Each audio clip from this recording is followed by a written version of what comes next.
At 2:47 a.m., Keanu Reeves opened a studio bathroom door and froze. A cleaning lady was sleeping on the toilet, clutching a mysterious envelope that could destroy her life. He had two choices: follow the rules and call security, or break every expectation and invite her to dinner. What happened next changed everything. Philander Noah was conspicuous from this moment, where trouble waited. Just know where you're watching from. If you enjoy stories like this, subscribe to the channel, because tomorrow we have another inspiring story you won't want to miss. Keanu Reeves had been inside the studio for nearly 14 hours. The clock on his phone showed 2:47 a.m., but his mind had stopped keeping track hours ago. He walked through the dimly lit corridors of Silverlight Studios, his footsteps echoing against the cold concrete walls. The place was eerily silent now. The bustling film sets that had been alive with shouting directors and moving cameras earlier in the day were now deserted, their chaos replaced by an overwhelming stillness. Only the soft hum of distant machinery broke the silence, like the heartbeat of a building that never fully slept. He rubbed his tired eyes. The last scene had taken far longer than expected. A complicated sequence of stunts, lighting failures, and technical malfunctions had stretched the shoot far into the night. He didn't even bother to count how many times they'd run through the choreography, only to have something go wrong at the last moment. His body ached, his stomach rumbled, but more than anything, his mind felt heavy. He needed a moment to breathe. A restroom, maybe. Wash his face, collect himself before heading home. Keanu turned a corner and spotted a familiar heavy metal door with a faded restroom sign hanging loosely above it. He pushed it open, not expecting anything except the quiet solace of an empty room, but what he saw made him stop dead in his tracks. Inside the farthest stall, with the door ajar, a woman was sitting on the closed toilet lid, her back against the cold tiled wall. Her head rested against the edge, eyes closed, mouth slightly parted. She was asleep. Deep, unguarded, and vulnerable sleep. Her janitor's uniform was plain blue, stitched at the elbows and hung loose on her thin frame. Despite the clear wear and tear, it was spotless, the fabric freshly pressed, as if she had done everything in her power to maintain her dignity amidst struggle. Beside her sat a cleaning cart, neatly organized, bottles of disinfectant lined in perfect rows, rags folded with care. On her lap rested half of a peanut butter sandwich, its napkin crumpled but clean. But what struck Keanu the most was her right hand, curled protectively around something in her pocket. A piece of paper, maybe? He could see the corner of a crumpled envelope peeking out from between her fingers, clenched so tightly as if it were the last thing she owned. Keanu stood still, his hand frozen on the door handle. The image was so ordinary yet so powerful, it made his chest tighten. He'd passed janitors in these hallways for years. They always worked quietly, after hours, slipping in and out of spaces like shadows. He had never stopped to think about their stories, never considered their lives beyond a polite smile or a passing nod. But tonight, he couldn't look away.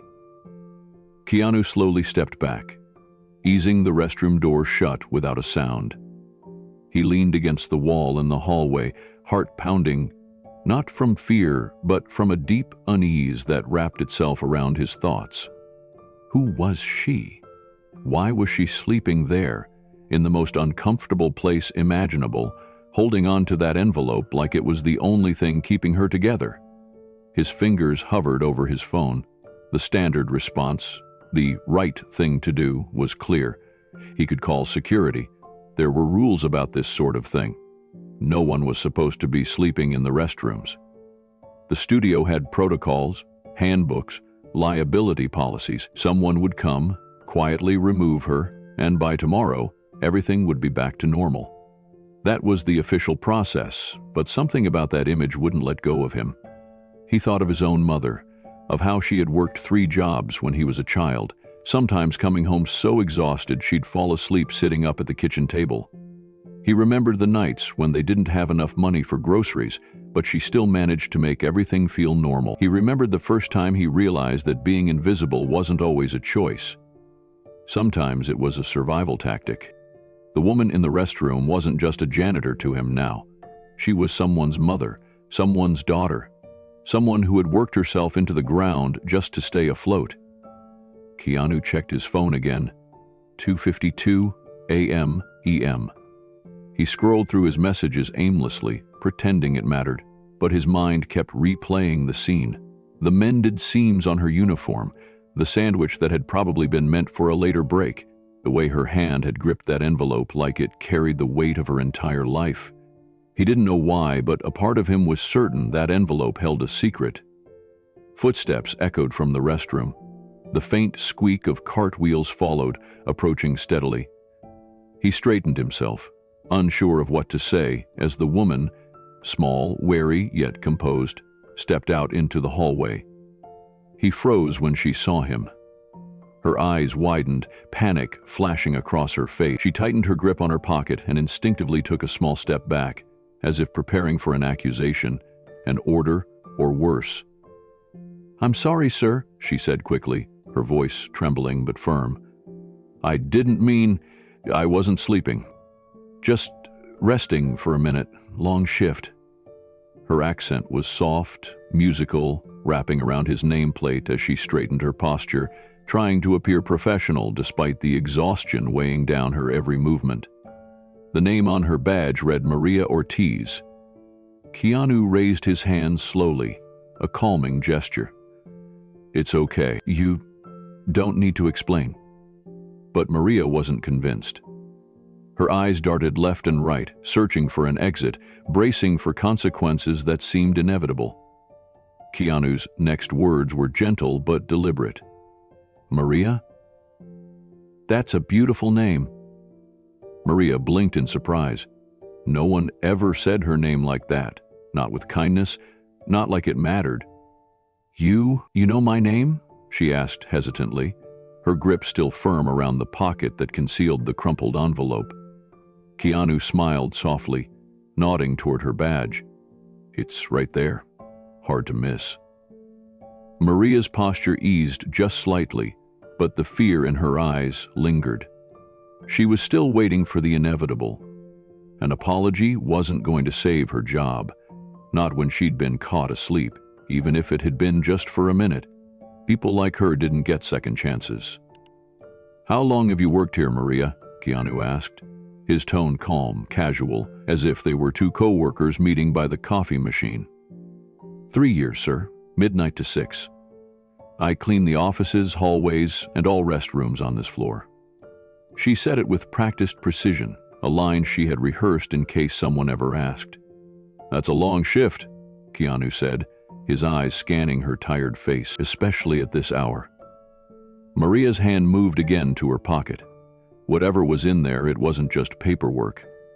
It was fear. It was survival. It was her whole world. "I'm fine, sir. Really, I just needed to sit for a minute. I should get back to work." She reached for her cart, already preparing to disappear down the hallway, but Keanu wasn't finished. "Maria," he said gently, "do you have family?" The question stopped her. It wasn't an accusation. It wasn't a demand. It was a human question, one she hadn't been asked in a very long time.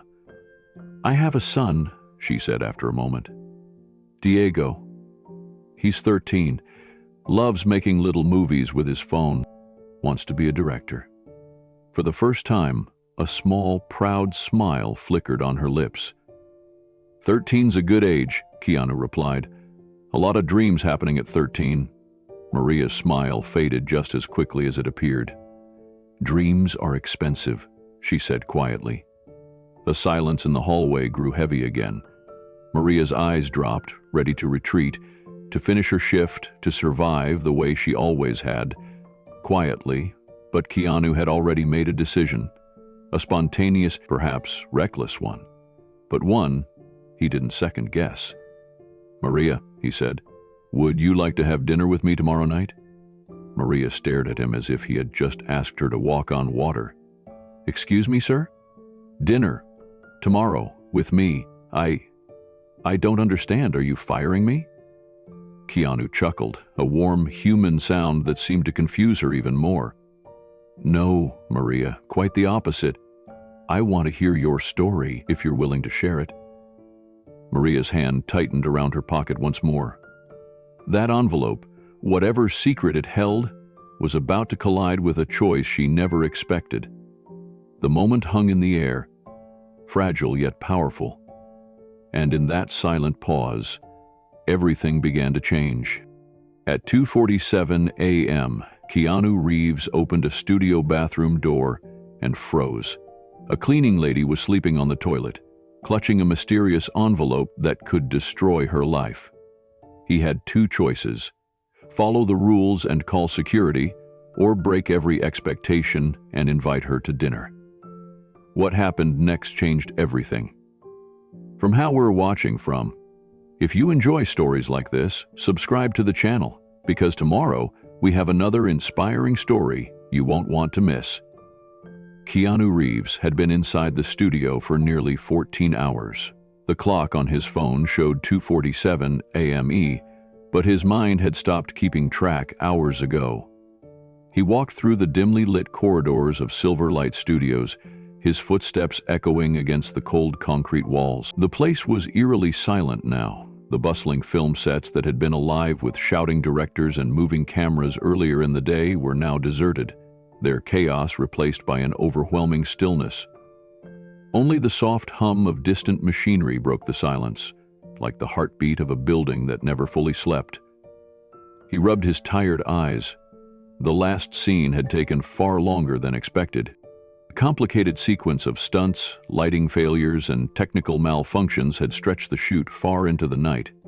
He didn't even bother to count how many times they'd run through the choreography, only to have something go wrong at the last moment.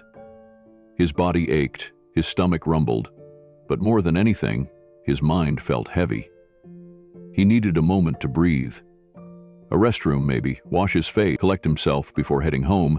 Keanu turned a corner and spotted a familiar heavy metal door with a faded restroom sign hanging loosely above it. He pushed it open, not expecting anything except the quiet solace of an empty room. But what he saw made him stop dead in his tracks. Inside the farthest stall, with the door ajar, a woman was sitting on the closed toilet lid, her back against the cold tiled wall. Her head rested against the edge, eyes closed, mouth slightly parted. She was asleep. Deep, unguarded, and vulnerable sleep. Her janitor's uniform was plain blue, stitched at the elbows, and hung loose on her thin frame. Despite the clear wear and tear, it was spotless, the fabric freshly pressed, as if she had done everything in her power to maintain her dignity amidst struggle. Beside her sat a cleaning cart, neatly organized, bottles of disinfectant lined in perfect rows, rags folded with care. On her lap rested half of a peanut butter sandwich, its napkin crumpled but clean. But what struck Keanu the most was her right hand, curled protectively around something in her pocket, a piece of paper, maybe? He could see the corner of a crumpled envelope peeking out from between her fingers, clenched so tightly as if it were the last thing she owned. Keanu stood still, his hand frozen on the door handle. The image was so ordinary yet so powerful, it made his chest tighten. He'd passed janitors in these hallways for years. They always worked quietly, after hours, slipping in and out of spaces like shadows. He had never stopped to think about their stories, never considered their lives beyond a polite smile or a passing nod. But tonight, he couldn't look away. Keanu slowly stepped back, easing the restroom door shut without a sound.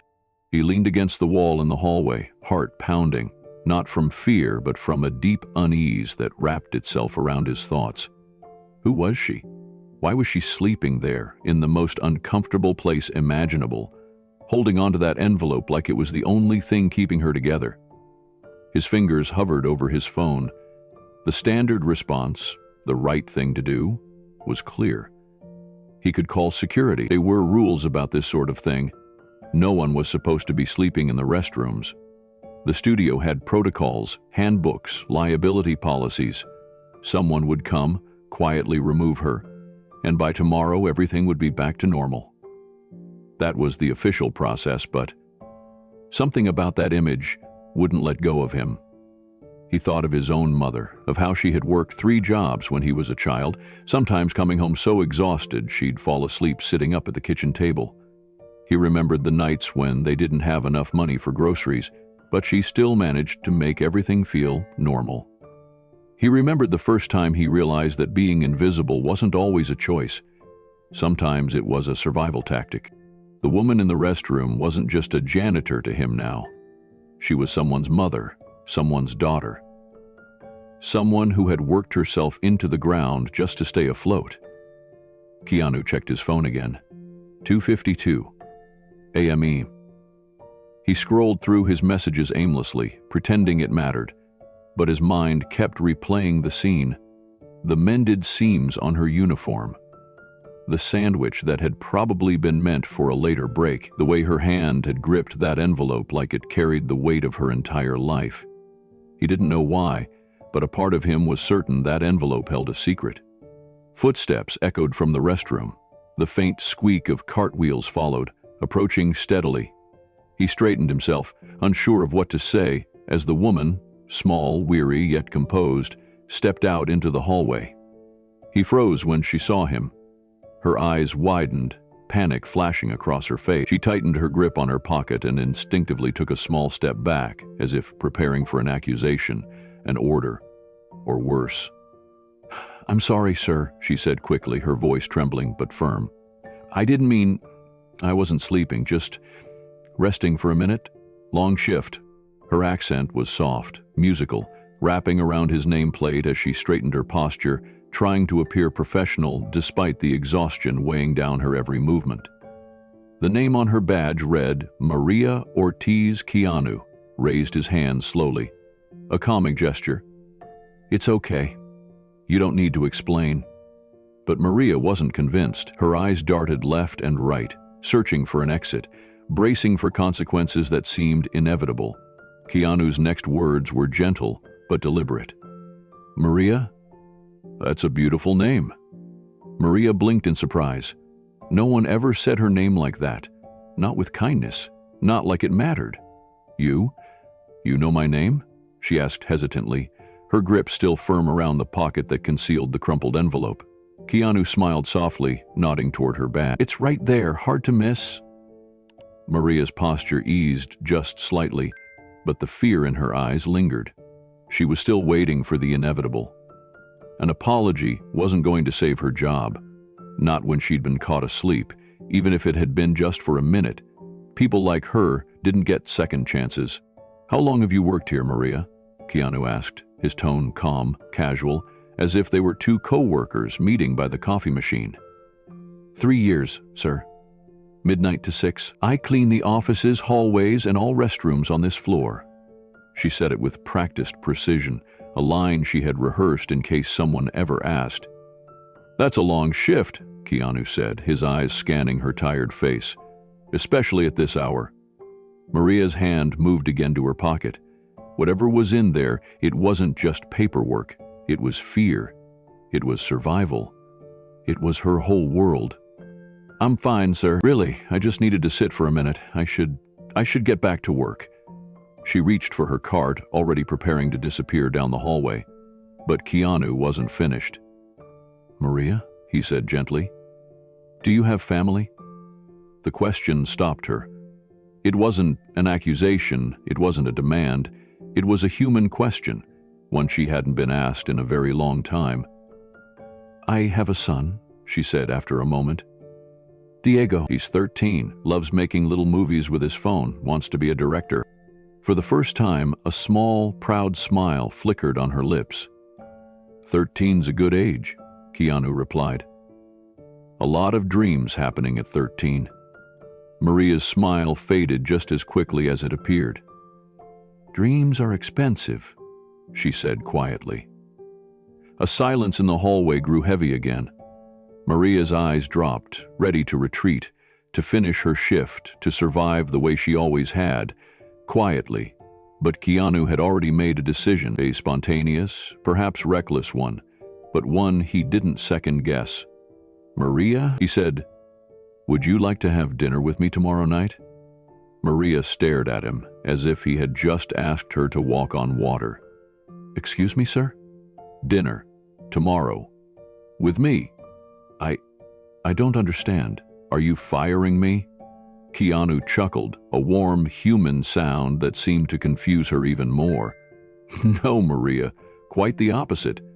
I want to hear your story, if you're willing to share it." Maria's hand tightened around her pocket once more. That envelope, whatever secret it held, was about to collide with a choice she never expected. The moment hung in the air, fragile yet powerful. And in that silent pause, everything began to change. Maria's hands trembled as she pushed her cart down the long corridor, the wheels squeaking against the tile floor. Her heart was still racing, her breath shallow, as if she had just run a mile. The hallway stretched out before her, familiar and empty, yet now everything felt foreign. She reached for the envelope in her pocket, clutching it like a lifeline. The paper was wrinkled, soft at the edges from being held too often. She didn't need to read it again. Every word had been burned into her mind the moment it arrived. A final eviction notice, stamped with red letters and cold finality. Her rent was past due, and her appeal for housing assistance had been denied. The small apartment she had fought so hard to keep was no longer hers. 3 nights ago she had packed what little she could carry, kissed Diego's forehead while he slept, and left the apartment before sunrise. She didn't have the heart to tell him. At 13, he had already shouldered too much. He deserved sleep without worry. He deserved to wake up believing his world was still intact. Maria had left him in the care of Mrs. Castillo, their elderly neighbor who had promised to watch him for a few days. Just until Maria could figure things out. Just until she could find another place, another chance. But Maria had no plan, no safety net. Only the cold truth that she was alone, with nowhere to go. For the past 3 nights she had been sleeping inside the studio, hiding in storage rooms, finding corners where security didn't patrol. Her shift gave her access, her uniform gave her invisibility. No one looked twice at the cleaning staff. She used it to her advantage, surviving in the shadows of a place built for make-believe. All studio had become her refuge, her secret, her shame. And now, someone had seen her. Keanu Reeves. He had seen her at her most vulnerable, asleep in a restroom, clutching the sandwich she had saved from Diego's lunchbox. She hadn't eaten since the day before. There wasn't enough money for food and bus fare, so she rationed what she could. She had expected him to call security, to question her, maybe even report her.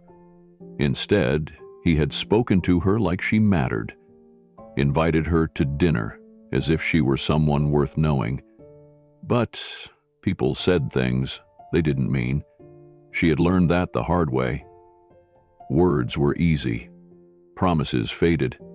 And tomorrow he would probably forget. Maria stopped in front of an office door, reaching for her spray bottle. Her hands moved on autopilot, cleaning the desk, wiping the surfaces, emptying the trash. The motions gave her something to focus on, something to keep the rising fear at bay. She couldn't afford to believe in false hope. Not now. Not with Diego depending on her. Maria moved from office to office, her body following the rhythm of tasks she had memorized long ago. Spray, wipe, empty, repeat. But tonight, her mind refused to fall into its usual numb routine. The conversation with Keanu played on a loop, haunting her in a way she couldn't shake. Why would a man like him care about a woman like her? It didn't make sense. She had learned early in life that people noticed her only when something went wrong, a missed spot on a desk, a smudge on a mirror. They didn't see Maria. They saw the uniform, the cart, the mop. And once the job was done, she was expected to vanish until needed again. But Keanu hadn't looked through her. He had looked at her. Still, Maria couldn't let herself believe it meant anything. She had been down this road before. Kind words that led nowhere. People offering help only to retreat when things got complicated. She couldn't afford to let her guard down, not now.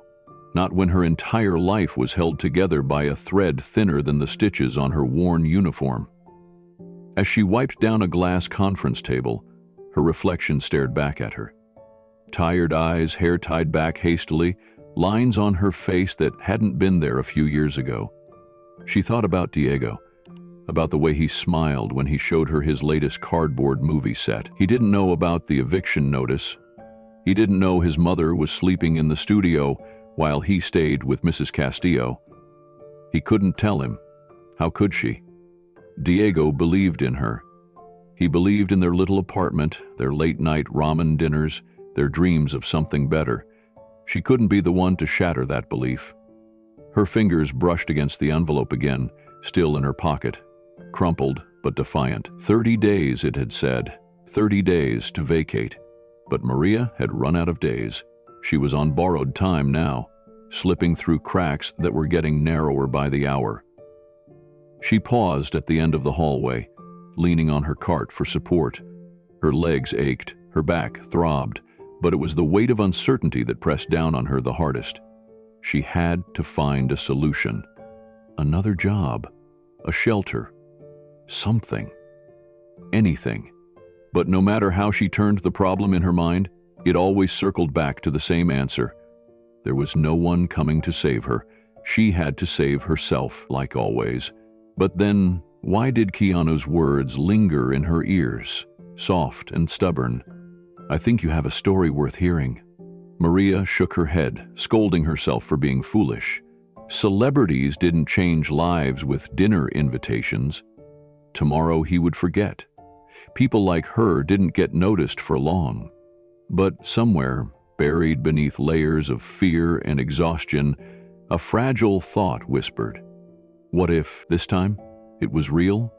Maria finished wiping the last office and leaned against her cart, her body aching in ways she had long stopped acknowledging.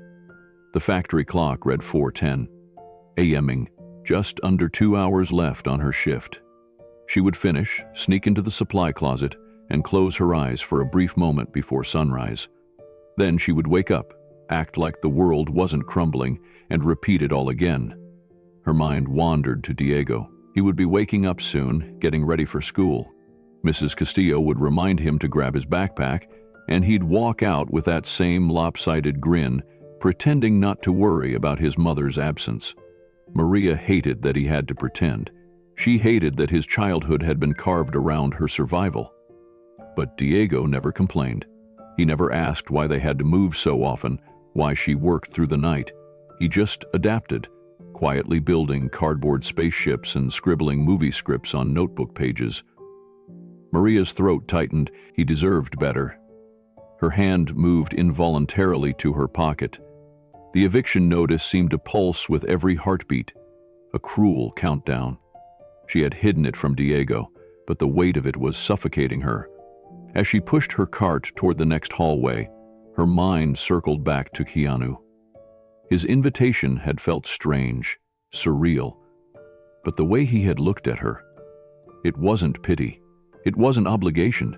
It was as if he had seen her exhaustion and decided it wasn't the most interesting thing about her. Could she dare to believe that? Could she let herself think that tomorrow night there would actually be a dinner, a conversation, a moment where she wasn't invisible? No, she shouldn't. But for the first time in weeks, Maria felt a spark of defiance. The world had taught her to expect nothing, to survive quietly. But if Keanu remembered, if he truly meant what he said, maybe there was a crack in the wall she'd been pushing against all her life. She reached the end of the corridor and caught a glimpse of herself in a window's reflection. Same uniform, same tired face, but this time the lines didn't seem like defeat, they felt like battle scars. Maria pulled the envelope from her pocket and stared at it under the flickering hallway light. This piece of paper had been controlling her every breath for weeks.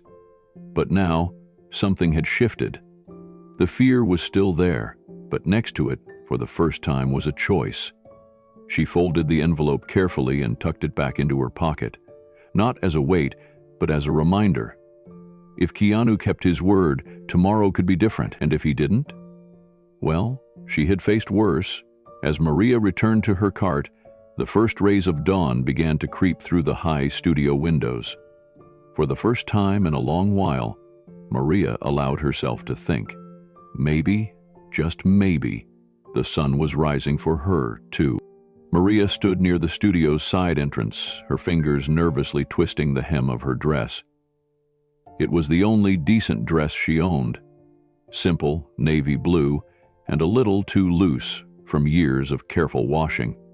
She had ironed it 3 times that afternoon, hoping to flatten out every wrinkle, but the fabric still hung awkwardly at the waist. Her shoes, black flats with scuffed toes, completed the outfit. She had braided her hair neatly, though wisps already escaped and framed her face in soft curls.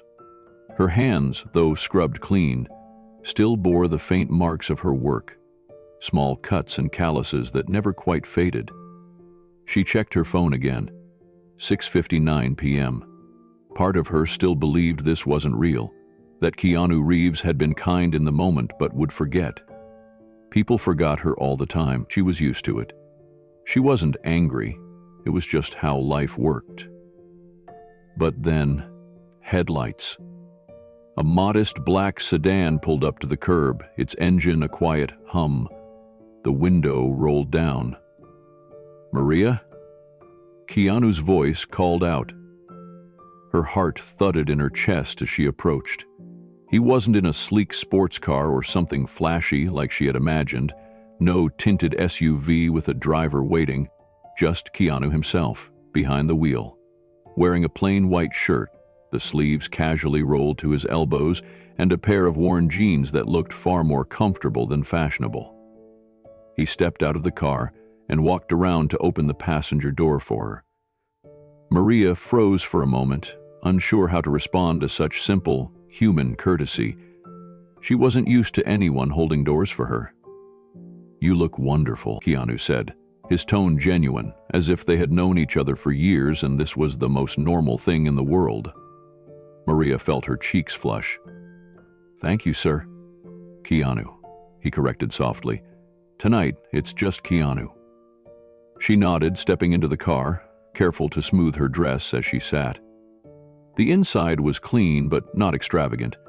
It smelled faintly of coffee and something earthy, like cedarwood. The seatbelt clicked into place with a finality that made her heart pound even harder. As they pulled away from the studio, Maria stared out the window, watching the city blur into soft, golden lights. The streets she knew so well from bus rides and long walks seemed different from inside Keanu's car. Quieter, safer. "Thank you for coming," Keanu said, breaking the silence gently. Maria's hands fidgeted with the strap of her purse, the envelope inside crinkling under her touch. "I wasn't sure if... people say things. They don't always mean them." Keanu glanced at her briefly before returning his eyes to the road. "I try to mean what I say, Maria." His words were simple, but something about the way he said them made her throat tighten. The car ride was quiet, but not uncomfortable. Keanu didn't rush to fill the silence with chatter, and Maria found herself grateful for that. It allowed her to breathe, to settle the nerves buzzing under her skin. Yet, despite the calm atmosphere, her fingers kept drifting to the envelope in her purse, pressing against it like a reflex, as if its presence anchored her to reality. "Are you hungry?" Keanu asked, his tone light. Maria smiled softly. "I always tell myself I'm not until I smell good food. Then we'll fix that," Keanu said with a grin. They turned down a narrow side street lined with small, family-run businesses. A warm, welcoming light spilled from a restaurant with a hand-painted sign above the door that read, "Lola's Cocino." The windows were fogged from the inside, and the rich scent of spices, grilled meats, and freshly baked tortillas filled the air even before Maria stepped out of the car. "This is my favorite place," Keanu said as he opened her door again. "No paparazzi, just great food and even better people." Maria hesitated at the entrance, her eyes tracing the colorful mural painted on the brick wall. An image of a large family sharing a meal, their laughter captured in vivid strokes. It reminded her of home, of a time before everything had become so hard, inside. The atmosphere was cozy and unpretentious. Wooden tables lined with mismatched chairs, walls adorned with framed photos of families, and the low hum of conversation filled the space. A middle-aged woman with kind eyes and a floral apron hurried over to greet them. "Keanu, Milo, you're early tonight," she beamed, switching effortlessly between English and Spanish. Keanu leaned in and gave her a brief, affectionate hug. "Couldn't miss dinner with a special guest, Lola. This is Maria."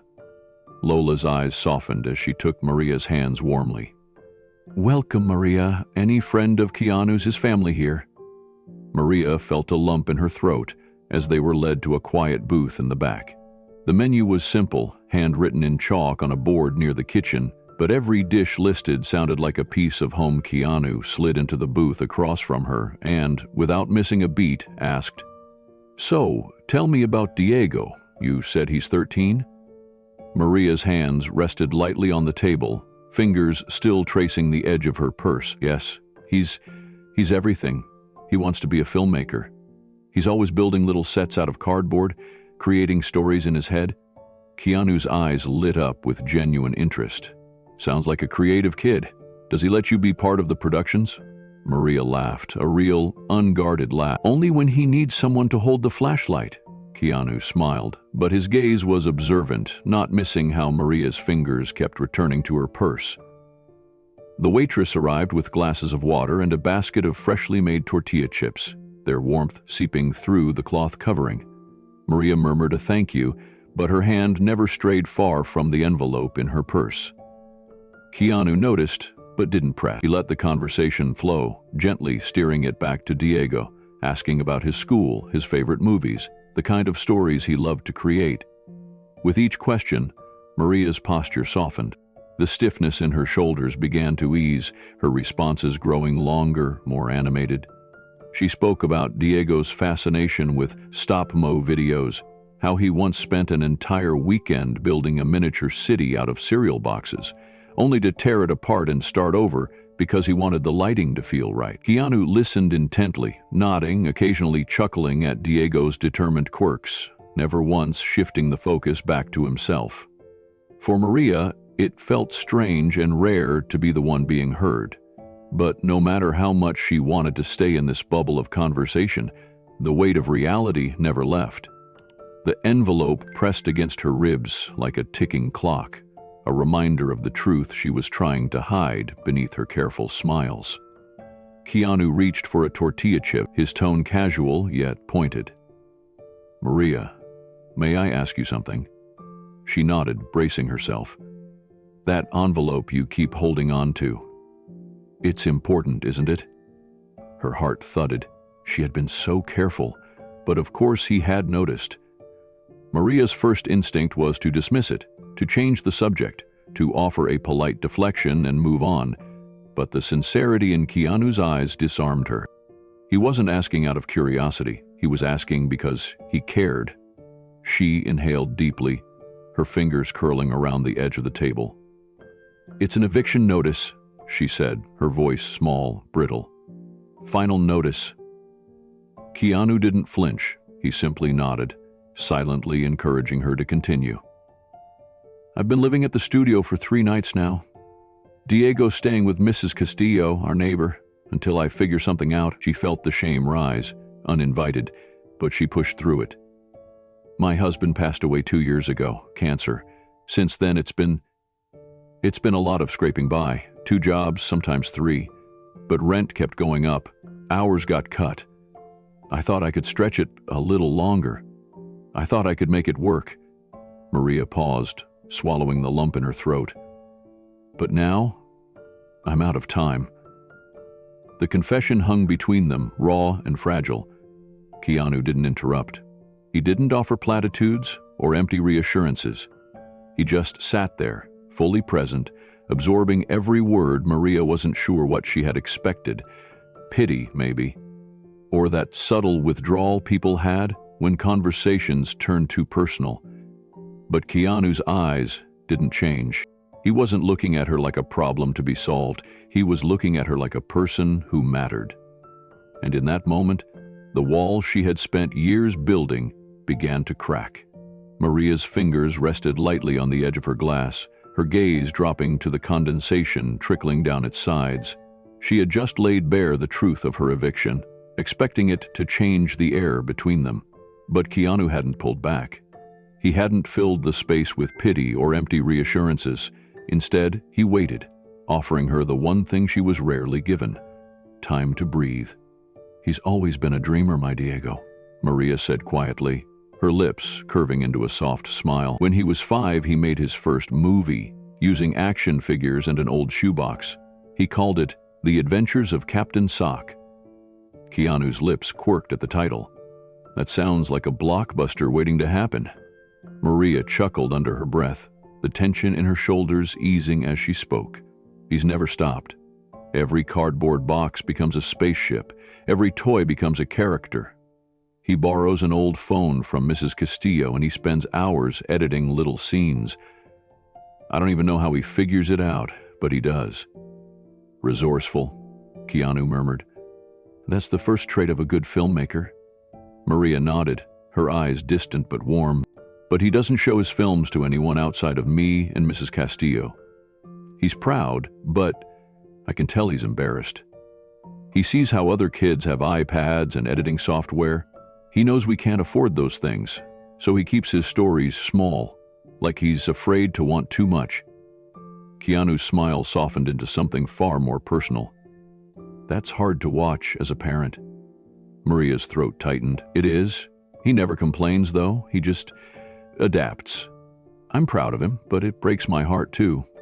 Keanu leaned back, his eyes drifting to the ceiling as if pulling a memory from a distant shelf. "When I first started acting, I didn't have a home.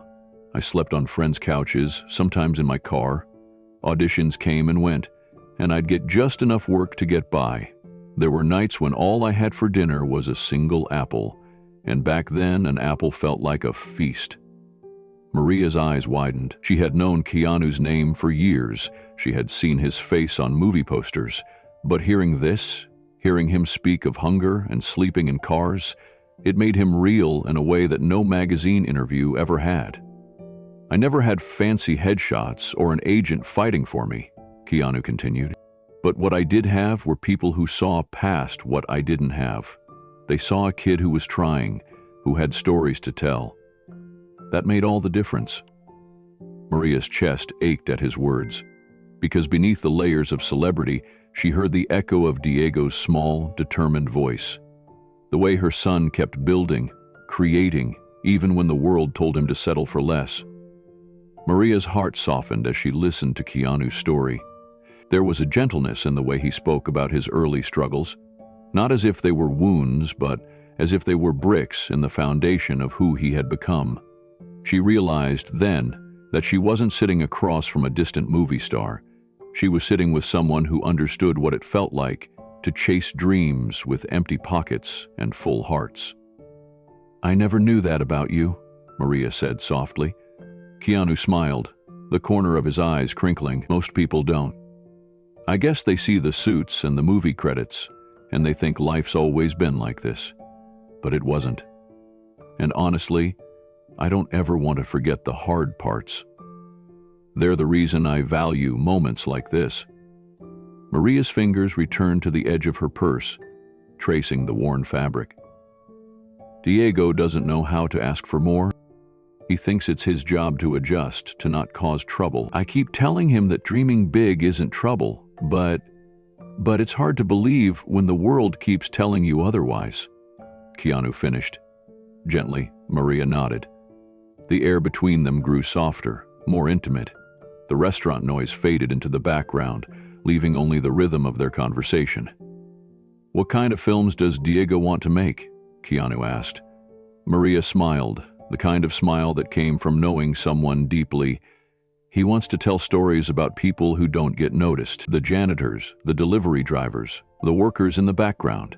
He says superheroes are great, But real heroes are the people who never get credit. Keanu leaned forward, resting his arms on the table, genuinely intrigued. He's right. Those stories matter, and sometimes they're the ones that change lives. Maria's throat tightened with emotion. No one had ever said that about Diego's little films before. She had always believed in her son's stories, but hearing someone like Keanu validate them, it made something shift inside her. "I worry," Maria admitted, her voice small. "I worry that his dreams are bigger than what I can give him, that I'm failing him." Keanu shook his head, his gaze steady. "Maria, giving him the space to dream, even when life makes it hard, that's not failing. That's courage. And I think Diego already knows that. He's just waiting for someone to tell him it's okay to want more." Maria felt a lump rise in her throat, but this time it wasn't just fear or sadness. It was the weight of understanding, of being seen. Keanu wasn't trying to rescue her. He wasn't offering hollow promises. He was simply meeting her where she was, on level ground. And in that quiet, unspoken connection, Maria felt something stir. Something she hadn't allowed herself to feel in a very long time. Keanu reached for his glass, swirling the water absent-mindedly as he continued. "You know, I used to be terrified of auditions. Walking into a room where everyone had fancier clothes, better agents, more experience. I felt like I was always behind. But someone once told me, what you have inside can't be measured by what's on the outside. I held on to that. It got me through the years when I didn't think I belonged." Maria's eyes softened. "That's how Diego feels, like he's invisible, like no one will ever notice the stories he has inside." Keanu leaned in, his voice quiet but firm. "But you noticed, and that's where every great story begins, with someone who believes before the world does." Maria felt her throat tighten. She had spent so long keeping her head down, surviving, that she hadn't stopped to consider that believing in Diego's dreams was already an act of strength. She had been so focused on what she couldn't give him that she had forgotten the power of what she already did: unwavering love and faith. The waitress returned with their meals, breaking the emotional intensity for a moment. The food smelled incredible, familiar and comforting. Maria murmured her thanks, but her appetite had been replaced by a swelling warmth in her chest. As they began eating, Keanu steered the conversation back to Diego, asking about his favorite directors, his favorite scenes to recreate. Maria shared stories of Diego's elaborate cardboard film sets, of how he once turned their entire living room into a spaceship for a 5-minute epic, complete with flashing lights made from recycled Christmas bulbs. Keanu laughed, genuinely amused. "That kid's a genius, you know that, right?" Maria smiled, the kind of smile that comes from a place deeper than pride, a mixture of gratitude, relief, and a growing belief that maybe, just maybe, Diego's talents weren't destined to be trapped in the shadows forever. A year conversation flowed easily now. The awkwardness that had clung to Maria at the start of the evening had melted away. Keanu wasn't a celebrity tonight. He wasn't a headline or a photograph on a poster. He was just a man who understood what it meant to struggle, to dream, and to be overlooked. As the dinner plates cleared and the conversation settled into a comfortable rhythm, Maria realized something profound. This wasn't a charity dinner. Keanu wasn't here to play the role of rescuer. He was here because he understood the quiet dignity of people like her, because he knew that every person, no matter how small their world seemed, carried stories that deserved to be told. And in that booth, under the soft glow of a family-owned restaurant, Maria allowed herself to believe that maybe her son's dreams weren't so far out of reach after all. The drive back to the studio was quiet. Maria sat with her hands folded tightly in her lap, staring out the passenger side window as the city lights slipped past in blurred streaks. The conversation from dinner still echoed in her mind, but now a different worry pressed down on her chest. This was the part where things usually fell apart. Keanu had been kind, more than kind. But life had taught Marian that kindness didn't always last. It didn't always survive reality. And her reality was about to come crashing back in. She felt the envelope in her purse shift as the car turned. It had been a constant wait all night, a silent passenger in her thoughts. Maria had told him about the eviction, yes, but there were layers of her situation he hadn't seen. Layers she hadn't wanted him to see. As they pulled up to the studio's side entrance, Maria's fingers fumbled with the buckle of her seatbelt. She needed to get out, to retreat into the familiar shadows where she knew how to navigate. But when she reached down to grab her purse, it tumbled to the car floor, spilling its contents across the mat. Her breath caught as she scrambled to collect the scattered items: her phone, a crumpled grocery receipt, her studio ID badge, and the eviction envelope, now half open. But Keanu had already noticed. He leaned down slowly, not intruding, just observing. His eyes landed on the badge, noting its faded edges and the small red-stamped word at the bottom. Expired. Maria's fingers froze. Keanu reached out, picking up the badge gently, as if it were something fragile. He turned it over, his brows furrowing slightly. Then his gaze shifted to the envelope, where a small slip of paper had slid halfway out. A document from the city's housing assistance office. The expiration date was clear. Weeks ago. Maria's heart pounded. She grabbed the items quickly, shoving them back into her purse with shaking hands. The air in the car grew thick. She didn't dare look at him. She began, but the words tangled in her throat. Keanu said nothing for a moment. The silence wasn't cold, but Maria's chest still constricted. This was it. This was the moment he would realize the truth. That she wasn't just struggling, she was desperate, hiding, lying by omission. "I'm sorry," she whispered, her voice barely audible. I didn't want you to know." Keanu didn't move. He didn't turn away. His voice, when it came, was calm and steady. "You've been living in the studio, haven't you?" Maria squeezed her eyes shut, nodding. "I couldn't afford rent and Diego's school at the same time. I thought I could fix it before anyone noticed. I didn't want to lose my job." Keanu took a slow breath, his hands resting calmly on the steering wheel. He wasn't judging, he wasn't recoiling. He was just there, present. "You're not going to lose your job, Maria," he said softly. Maria's throat tightened. She wanted to believe him, but fear had its claws deep. "You don't understand. This isn't just about work. If they find out I've been staying there, they'll call security. I'll get blacklisted. I've seen it happen to others." Keanu turned his gaze to her, his eyes filled with a quiet certainty that made her chest ache. "Maria, you're not invisible to me. You're not disposable. And you're not alone in this." Tears stung her eyes, but she blinked them back furiously. She had cried enough alone in supply closets. Tonight, she didn't want to fall apart in front of him. Keanu reached over, his hand resting gently on her shoulder. Not forceful, not patronizing, just grounding.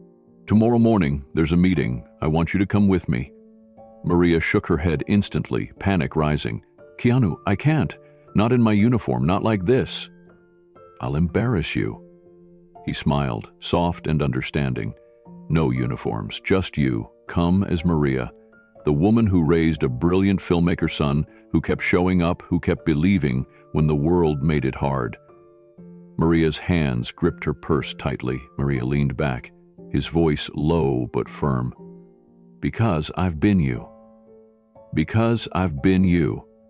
Maybe not in every way, but enough to know how heavy it feels when you think no one sees you. But I do, and I think others need to see you too." The simplicity of his words unraveled her defenses. Maria had spent years learning to make herself small, unnoticed, believing that survival meant not drawing attention. Yet here was this man, refusing to look away from the parts she wanted to hide. "What's the meeting about?" she asked, her voice barely above a whisper. Keanu smiled, but this time it wasn't the smile of an actor or a celebrity. It was the quiet, determined smile of someone who had already decided the answer long before the question was asked. It's about people like you who keep the place running, people whose stories deserve to be heard. I want you to share yours. Maria's heart raced. The thought of standing in front of anyone, exposing her struggles, made her stomach twist. But the way Keanu said it, not as a charity gesture, but as if her story had weight, real, tangible weight, planted a seed she couldn't ignore. She swallowed hard. The fear still lodged in her throat, but beside it now was something else. A fragile, flickering sense of trust. "Okay," she whispered. "I'll come."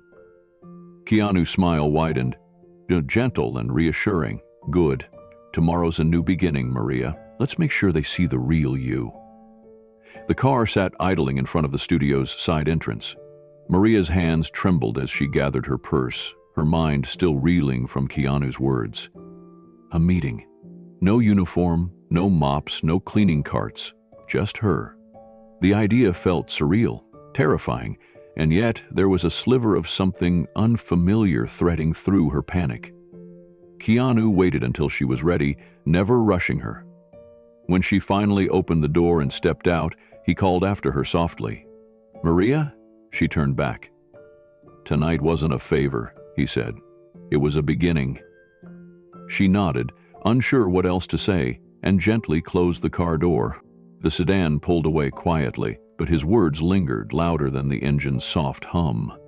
As she stood alone in the dim light of the studio's side entrance, Maria felt the usual wave of dread rise, returning to her makeshift sleeping spot, to the cold tile floor, to the fear of being discovered. But tonight, the fear didn't feel quite as suffocating. She pressed her hand against her purse where the envelope sat, folded and worn. It was still a problem, still a weight, but now there was another force tugging at her. For the first time in a long while, Maria felt like maybe, just maybe, she didn't have to face it alone. Walking down the deserted hallway, she passed the same posters she wiped clean every night. She paused in front of one, an old film Keanu had starred in years ago. She had passed it hundreds of times without a second thought, but tonight, it struck her differently, not because of his face on the poster, but because now she knew the man behind it. A man who had once slept in cars, who had known what it felt like to be small in a world that didn't notice Maria's footsteps, echoed as she made her way to the small utility room she had been using as shelter. It wasn't much, just a locked door between her and the world, but tonight it felt less like a hiding place and more like a temporary stop. She sat down on an overturned crate, the envelope resting on her lap. It had been her constant companion for weeks, a symbol of her helplessness.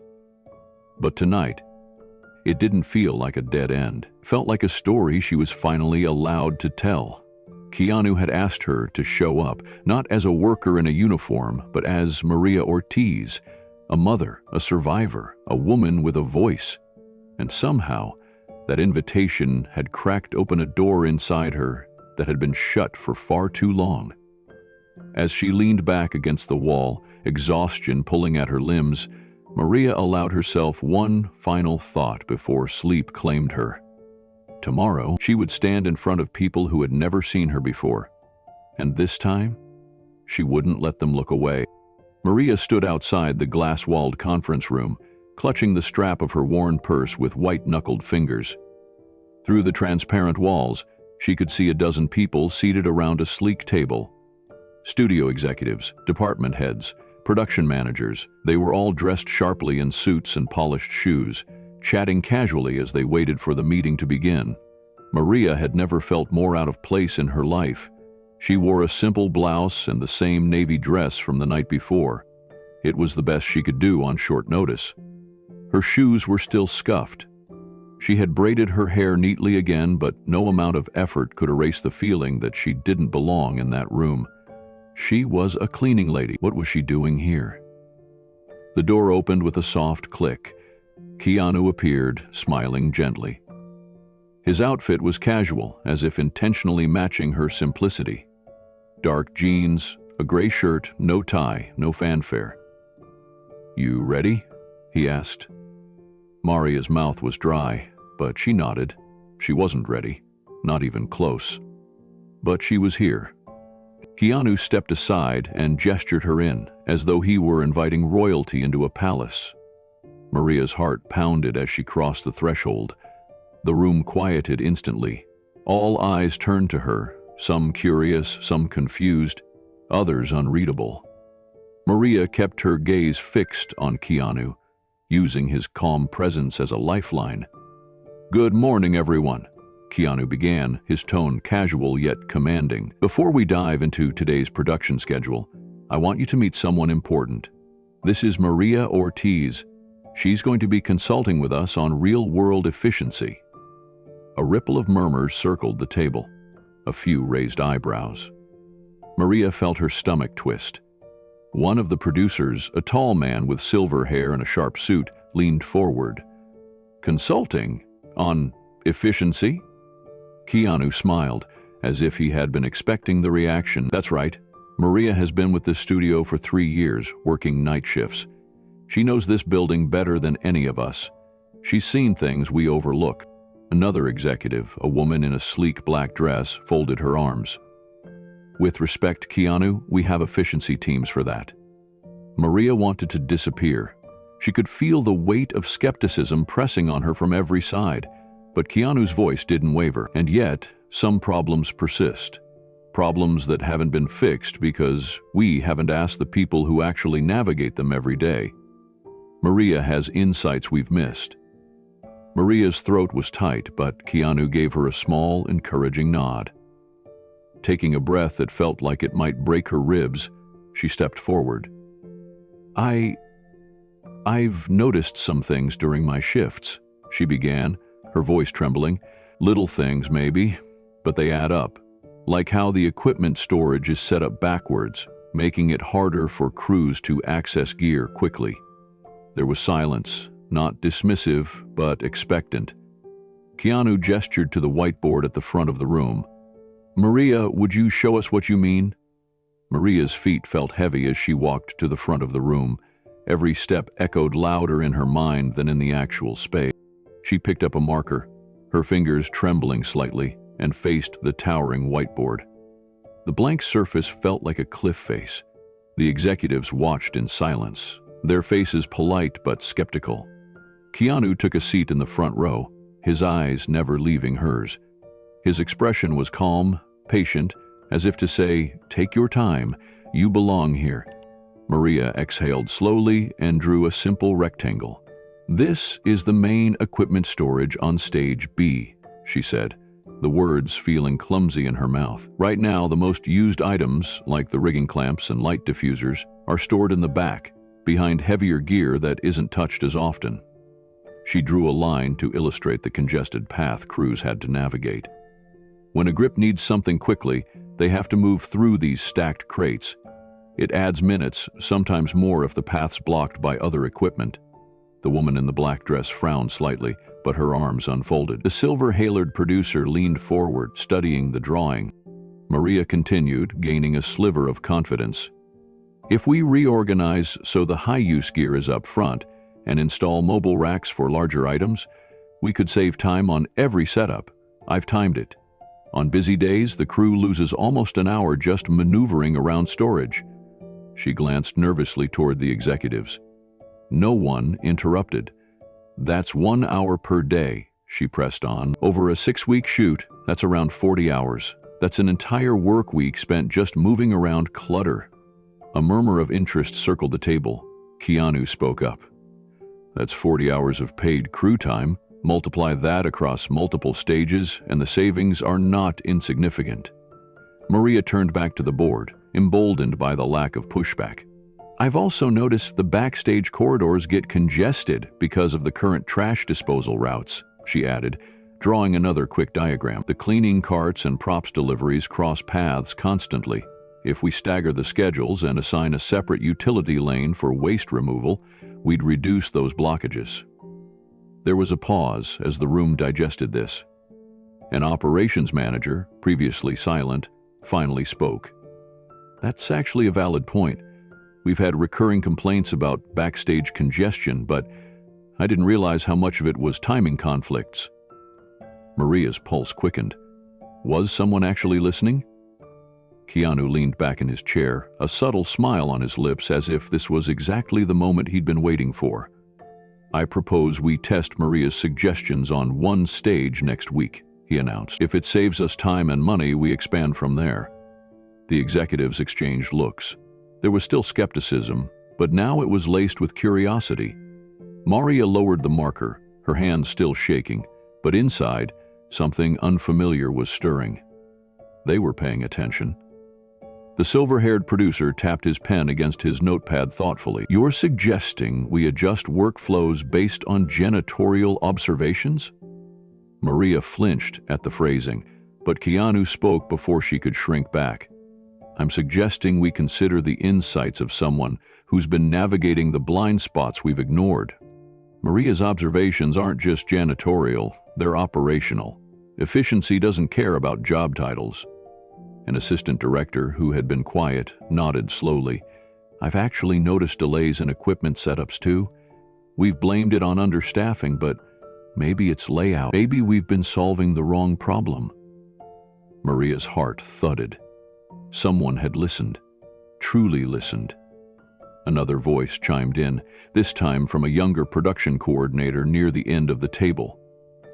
If we could shave even 30 minutes off turnaround time per day, it'd save thousands in overtime fees over a month.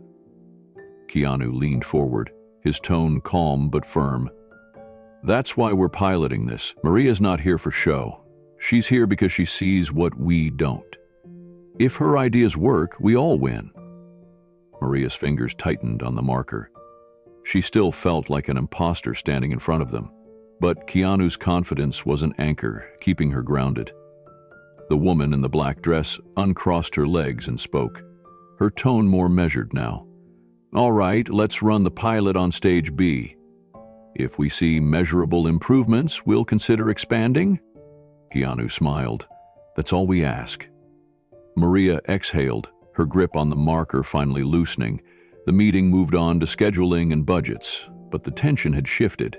She wasn't invisible anymore. They had seen her, not as a cleaner, but as someone with valuable insights. As the meeting wrapped up, people began to file out. A few gave Maria polite nods, others still glanced her way with curiosity, but the air felt different now. Not dismissive, but cautious, intrigued. Keanu waited until the room had mostly cleared before stepping up beside her. You did great, Maria, he said quietly. I thought I was going to faint, she admitted, her voice shaky.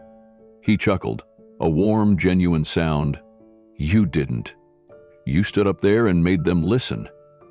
Maria looked down at her hands, still trembling slightly. What happens now? Now? Keanu said, guiding her toward the exit. Now we show them how smart you really are. Tomorrow we start reorganizing Stage B. Maria walked beside him, her steps a little steadier.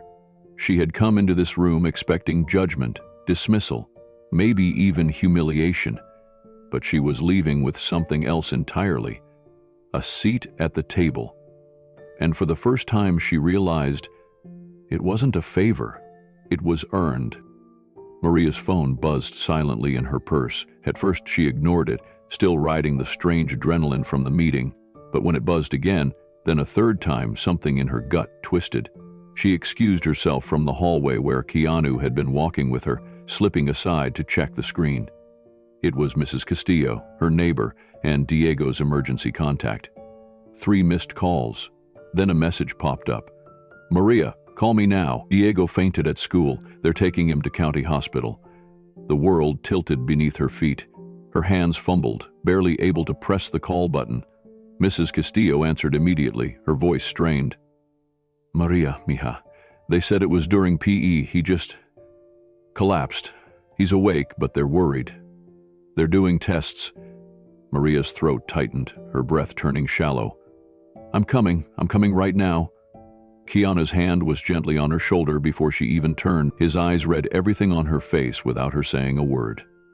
"It's Diego," she choked out. "He's in the hospital. I have to—" "I'll drive," Keanu said, his tone leaving no room for protest. Maria didn't argue. The drive was a blur. Keanu's car weaved through city traffic, but to Maria, every red light was a prison. Her fingers clutched the strap of her purse like a lifeline, knuckles white, as if sheer force could will the car to move faster. "He's strong, Maria," Keanu said quietly as they hit a long stretch of open road. "We'll get there. He'll be okay." But Maria couldn't believe it yet. All she could think about was Diego's thin frame, how tired he had seemed lately. She had thought it was school stress, or maybe staying up too late editing his films, but now, the hospital came into view, cold and sterile under the mid-morning sun. Maria was out of the car before it had fully stopped, Keanu jogging to catch up. The sliding doors swallowed them, and with each step into the hospital's sterile hallways, Maria felt the walls closing in. Mrs. Castillo met them near the nurse's station. She looked tired, worried. They'd taken him for tests, but he was awake, scared but awake. A nurse guided Maria to a small waiting area. Keanu stayed by her side, quietly absorbing the tense air around them. Minutes passed like hours. Then a doctor approached, clipboard in hand, his expression serious. "Mrs. Ortiz?" Maria stood, legs barely holding her up. "I'm Dr. Patel. Diego's stable, but we've discovered a heart valve defect. It's congenital, something he's had since birth, but it's now affecting blood flow. He'll need surgery, sooner rather than later." Maria's breath hitched. How serious is it?" "The valve isn't closing properly. It's why he's been feeling lightheaded, why he collapsed. The surgery is standard, but without it, his heart will have to work harder, which can lead to failure over time." The floor seemed to sway beneath her feet. "How much does it cost?" she whispered. Dr. Patel hesitated. "The hospital's estimate is around $50,000. 0 cents. That includes surgery, post-op care, and follow-up treatments." Maria sat down hard, as if the number had physically struck her. $50,000, 0 cents. It might as well have been 50 million. Maria sat motionless, her hands gripping the edges of the plastic chair. The sterile hospital light felt blinding. $50,000. Her mind couldn't even wrap around the number. She had $300 in her account. 300. The gap between what Diego needed and what she could provide felt like a canyon. Keanu sat beside her, saying nothing for a long moment. His presence was steady, anchoring. He didn't offer empty reassurances or soft platitudes. He just sat with her in the weight of it. "I can't lose him," Maria whispered, more to herself than to anyone else. "He's everything." Keanu nodded slowly. "And you're everything to him." Tears blurred Maria's vision.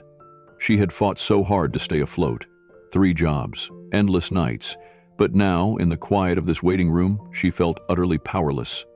"I can't accept charity," she said, shaking her head. "Please don't offer. I'm not a charity case." Keanu turned to face her, his tone gentle but unyielding. "I wouldn't insult you with charity. Maria, you've already proven your worth to the studio. You've been fixing problems we didn't even know existed. The pilot project is just the start." She looked at him, confused, clinging to the edges of her dignity. "What are you saying?" "I'm saying," Keanu continued, "we formalize what you're already doing, an operations consultancy. You'll be paid for your insights, your systems improvements, real work, real compensation, and you'll be in charge of it." Maria's heart pounded. This wasn't pity. This wasn't a handout. He was offering her a role, a chance.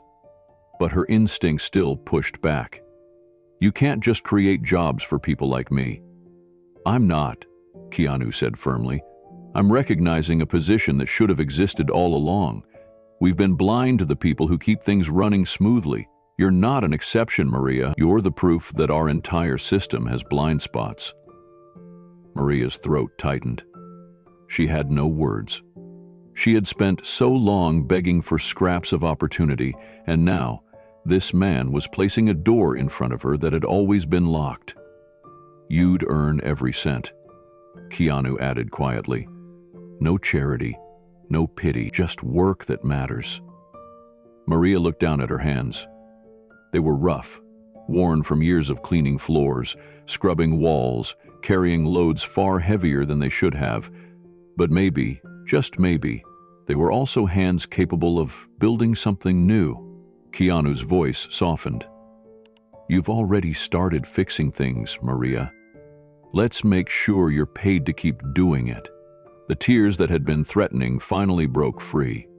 But this time, they weren't tears of shame or defeat. They were the fragile beginning of hope. "I don't know how to thank you," Maria whispered. Keanu smiled. "You don't need to. Just say yes." Maria took a trembling breath, looked toward the hallway where her son lay, and nodded. "Yes." Maria stood at the edge of Stage B, clutching a clipboard, her heart pounding louder than the hum of the overhead lights. Just days ago, she had been pushing a mop through these same hallways. Now, she was walking alongside lighting crews and production managers, introducing changes she had designed herself. The title? Operations Consultant. Still felt foreign, but the work was something she knew intimately. Her first task had been simple: reorganize the equipment storage. With a handful of colored markers and a roll of masking tape, Maria had mapped out a new layout on the studio floor, placing high-use items within easy reach, shifting bulky crates to wall-mounted racks, and streamlining the flow of movement through the space.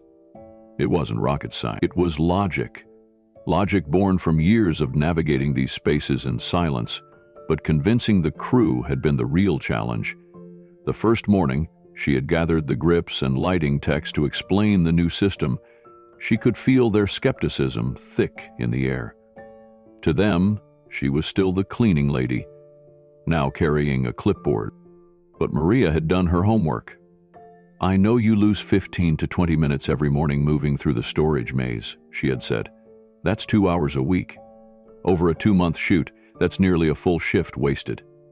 The math had caught their attention. So did her quiet confidence. She wasn't lecturing them. She was offering them a way to make their jobs easier. By the end of the week, the results were undeniable. Crews were setting up faster. Hallway congestion had eased. The air of skepticism was replaced with cautious respect. Keanu watched it unfold from a quiet corner of the set, never stepping into the spotlight. He knew Maria didn't need him to speak for her now.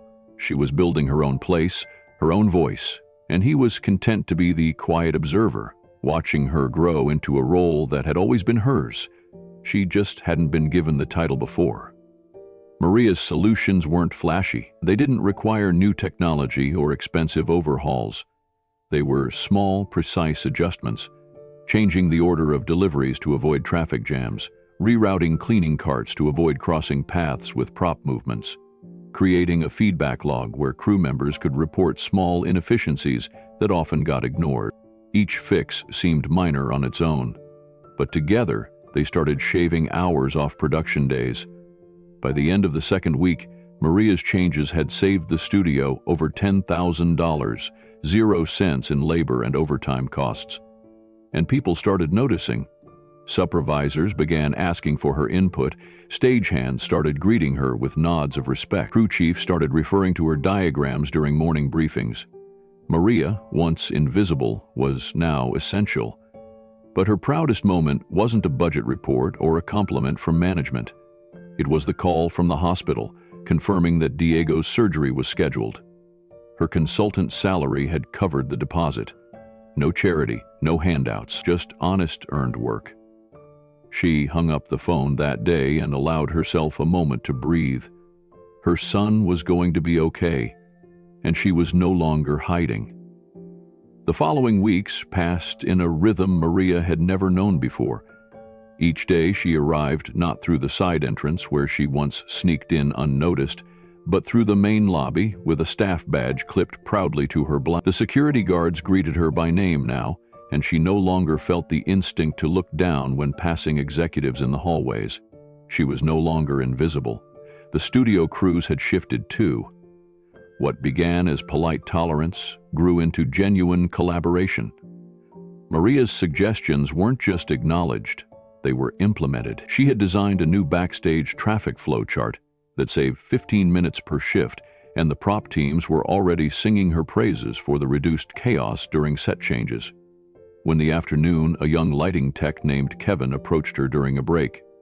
"Hey Maria, I've been thinking. The cable storage is still a mess. You got any magic fixes for that?" Maria smiled, not with the hesitation of someone who felt like an outsider, but with the quiet confidence of someone who knew she belonged. "Let's walk through it after lunch," she said. "You show me the pain points and we'll solve it together." Keanu watched these interactions from a respectful distance. He never inserted himself unless asked, but every time he saw Maria surrounded by crew members, explaining her hand-drawn diagrams, listening attentively to their feedback, he felt a deep satisfaction.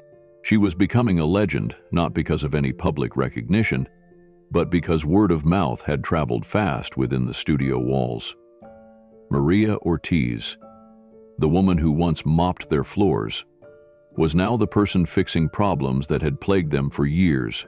Upper management noticed. The weekly reports began highlighting operational efficiency gains, and Maria's name kept appearing next to them. By the end of the month, a senior producer pulled her aside after a team briefing. "I heard you're the reason we're under budget for the first time this quarter," he said, half joking, but his tone laced with respect. Maria smiled, a little embarrassed, but she held her ground. "Team effort, sir. I'm just organizing what's already working." But deep down, she knew what this meant. She wasn't just patching holes, she was redesigning how the studio functioned, one overlooked detail at a time. Yet, the greatest change wasn't in the numbers. It was in Maria herself. She stood taller now, shoulders squared, no longer shrinking into corners. She spoke up in meetings without waiting to be invited. Her ideas were no longer prefaced with apologies or disclaimers. She knew her value. And through it all, Keanu remained quietly nearby.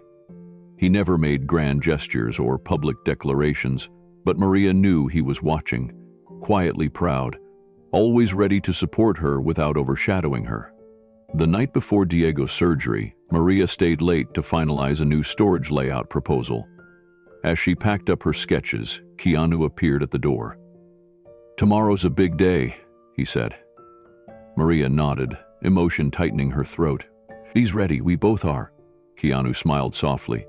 "And when he's recovered, we're going to show him that his mother is the reason this place runs better than it ever has." Maria chuckled through a tearful smile. "You're making me sound more important than I am." Keanu's reply was simple, steady. "Maria, you're the most important person in this building." Maria sat in the sleek conference room, the same one where she had once stood trembling with a marker in hand. But this time, the air was different. The long glass table was lined with board members, polished, powerful, and visibly skeptical. She knew why she was here. Her progress hadn't gone unnoticed, but not everyone saw it as a good thing. The studio's cost reports showed undeniable improvements. Production delays had dropped, budget overruns had been slashed, but the idea of a former janitor becoming a key voice in operations ruffled feathers among those who lived by titles and hierarchies. A formal re-evaluation meeting had been called. The tension was palpable. Across from Maria sat Robert Langston, a senior board member known for his cold precision. His sharp suit and sharper gaze left no doubt he wasn't here to offer praise. "Ms. Ortiz," Langston began, his tone clipped, "we've reviewed your recent initiatives. While the cost savings are commendable, several members of this board have expressed concerns about process, specifically about qualifications." Maria's fingers laced together tightly in her lap. "What concerns?" she asked, her voice calm but firm. Langston raised an eyebrow. Your role was created unconventionally. As a question of precedent, we have structures in place, departments, management protocols. It's unclear where you fit. Maria felt the heat rising in her chest but kept her composure. She glanced at Keanu sitting at the far end of the table. He remained silent, his face unreadable. But his stillness wasn't indifference, it was trust. He wanted her to find her own voice. Langston continued, "We respect grassroots insights, but organizational decisions must be left to those with proper training. You have no formal degree in operations management, no certifications. Your prior role was maintenance staff?" The word landed like a gavel. Maria's pulse pounded. For a moment, doubt tried to creep in. But then she remembered Diego. She remembered the crew's faces when her systems had made their work easier. She remembered every late-night shift, every observation no one else had seen. "I may not have a degree," Maria said, her voice steady, "but I have experience. I've spent years moving through this building, seeing the gaps that clipboards and spreadsheets miss. Every solution I've implemented didn't come from theory. It came from walking the floors, talking to the crews, watching where things break down." Langston's lips tightened. "Be that as it may, formal processes exist for a reason. We can't have every staff member assuming they're qualified to design operational systems." Maria's hands unclenched. The fear that had gripped her in past meetings wasn't there anymore. "I'm not suggesting that," she said firmly, "but when those closest to the work are excluded from the conversation, the system fails. You don't have to take my word for it. The results speak louder than my resume." Langston leaned back, unfazed. "Results can be temporary. We need sustainable, scalable structures." At that moment, the door opened. A dozen crew members filed in. Lighting techs, set designers, stage hands. They hadn't been invited, but they had come anyway. Maria's heart leapt. The crew's unexpected arrival sent a ripple through the boardroom. Conversations hushed. Langston's expression hardened, but the workers were undeterred. Maria stood frozen, unsure of what would happen next. It was Kevin, the young lighting tech, who spoke first. "Sorry to interrupt, but we heard Maria's role is being questioned. We thought you might want to hear what it's meant for the people actually doing the work." Langston gestured sharply. "This is a closed session." Keanu raised his hand, the first time he'd spoken. "Let them talk." Langston faltered, caught between protocol and the weight of Keanu's quiet authority. Maria watched as Maria Gonzalez, a veteran set designer, stepped forward. "Before Maria Ortiz started fixing things, my team wasted hours every week because no one had time to notice the small things. Cluttered pathways, inefficient load-ins. She didn't need a degree to see it. She needed someone to listen." Others chimed in. "She cut our equipment setup time by 30%, said a grip named James. "That's real savings, not theory.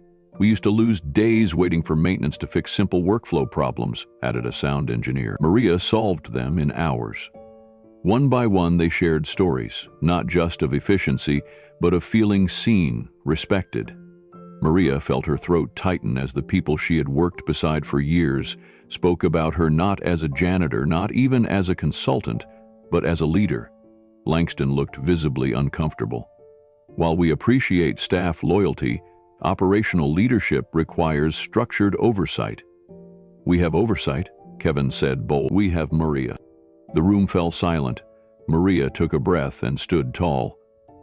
"I'm not here to break your systems," she said, looking directly at Langston. "I'm here because your systems left gaps that hurt your bottom line and hurt your people. I'm not asking for special treatment. I'm asking you to recognize that innovation can come from anyone who pays attention, and the people closest to the work often see what managers overlook." Langston sat back, his face a careful mask. But the tide had turned. Another board member, a woman who had been quiet until now, cleared her throat. "I think the results we're hearing speak volumes. It's not about where the ideas come from. It's about whether they work. And clearly, Maria's do." Keanu leaned forward. "The future of this studio isn't built on hierarchy. It's built on listening. Langston had no retort.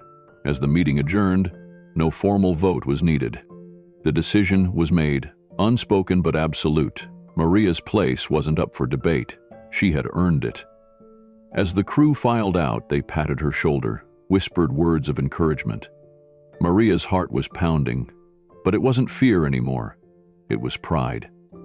Keanu walked beside her toward the door. "You didn't need me in there," he said softly. "You never did." Maria smiled, tears threatening but not falling. "I did. Just not to speak for me.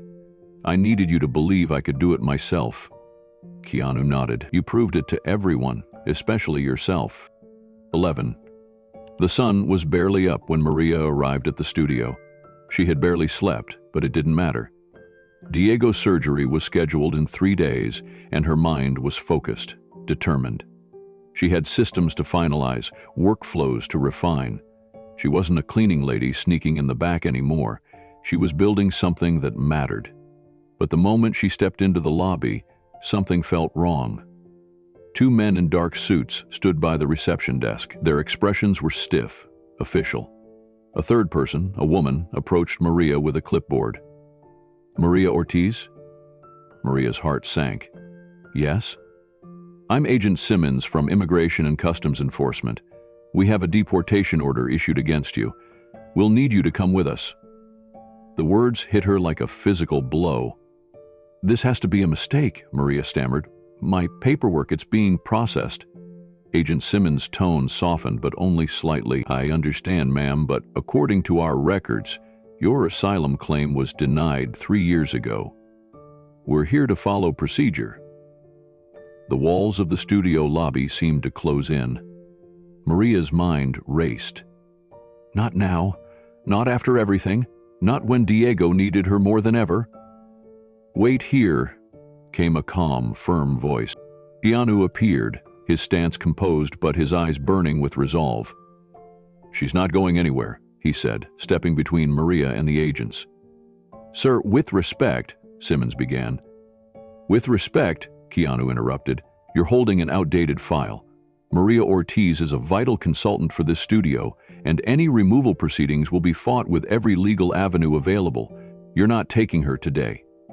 Agent Simmons exchanged a glance with his team. "We're not here to make a scene, Mr. Reeves, but this order stands until proven otherwise." Keanu's jaw tightened. "Then we'll prove it.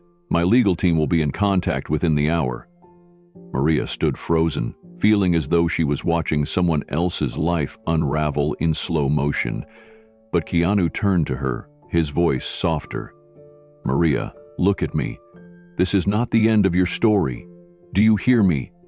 Her breath came in shallow bursts. Fear clawed at her chest. "Keanu, I can't lose everything again." "You won't," he said. "I promise." Before the agents could say another word, Kevin appeared from the hallway, followed by a growing group of crew members. Word had already spread. People from lighting, sound, set design, they gathered quietly behind Maria, a silent wall of support. Agent Simmons took one look at the crowd and sighed. "We're required to serve the order, but I'll note that Ms. Ortiz is not a flight risk and has community support. We won't take her into custody today." Maria's knees nearly buckled. Keanu steadied her with a hand on her shoulder. As the agents left, Keanu's calm facade dropped, replaced by a quiet fury. "We're going to fix this, but we're not doing it quietly." He turned to Kevin. "I want everyone in this building to know what's happening. Maria's not fighting this alone."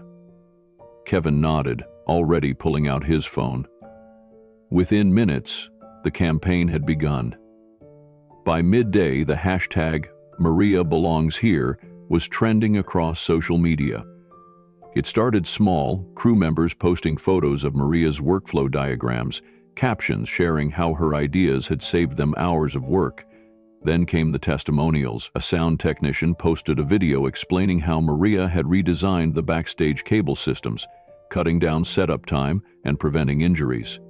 A set decorator shared how Maria's storage solutions had saved thousands in damaged props. But it wasn't just about efficiency. Uphold shared stories of Maria as a person, how she had stayed late to help a young assistant who was overwhelmed, how she remembered everyone's names, how she made the invisible feel seen. And then came Diego's story. A short clip surfaced of Diego in his hospital bed, holding up his phone to show a short film he had made.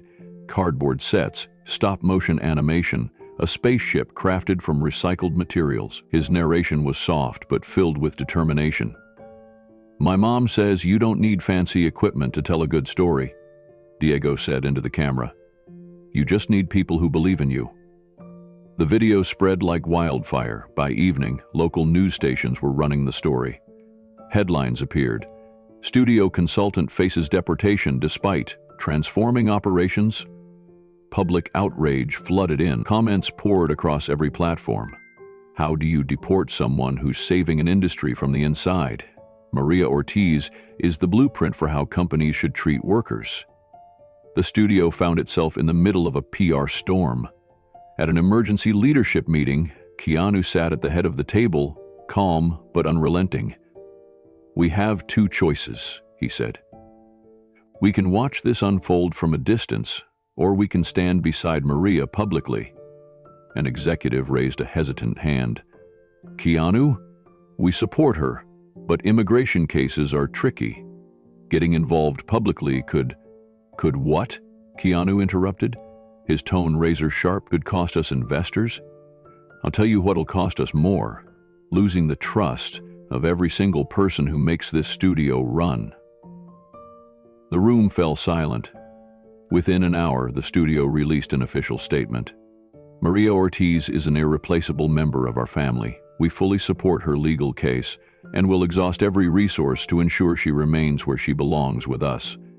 The statement was shared alongside a video compilation of Maria's contributions, images of her walking through backlot setups, crew members high-fiving her after successful shoot days, Diego visiting the set.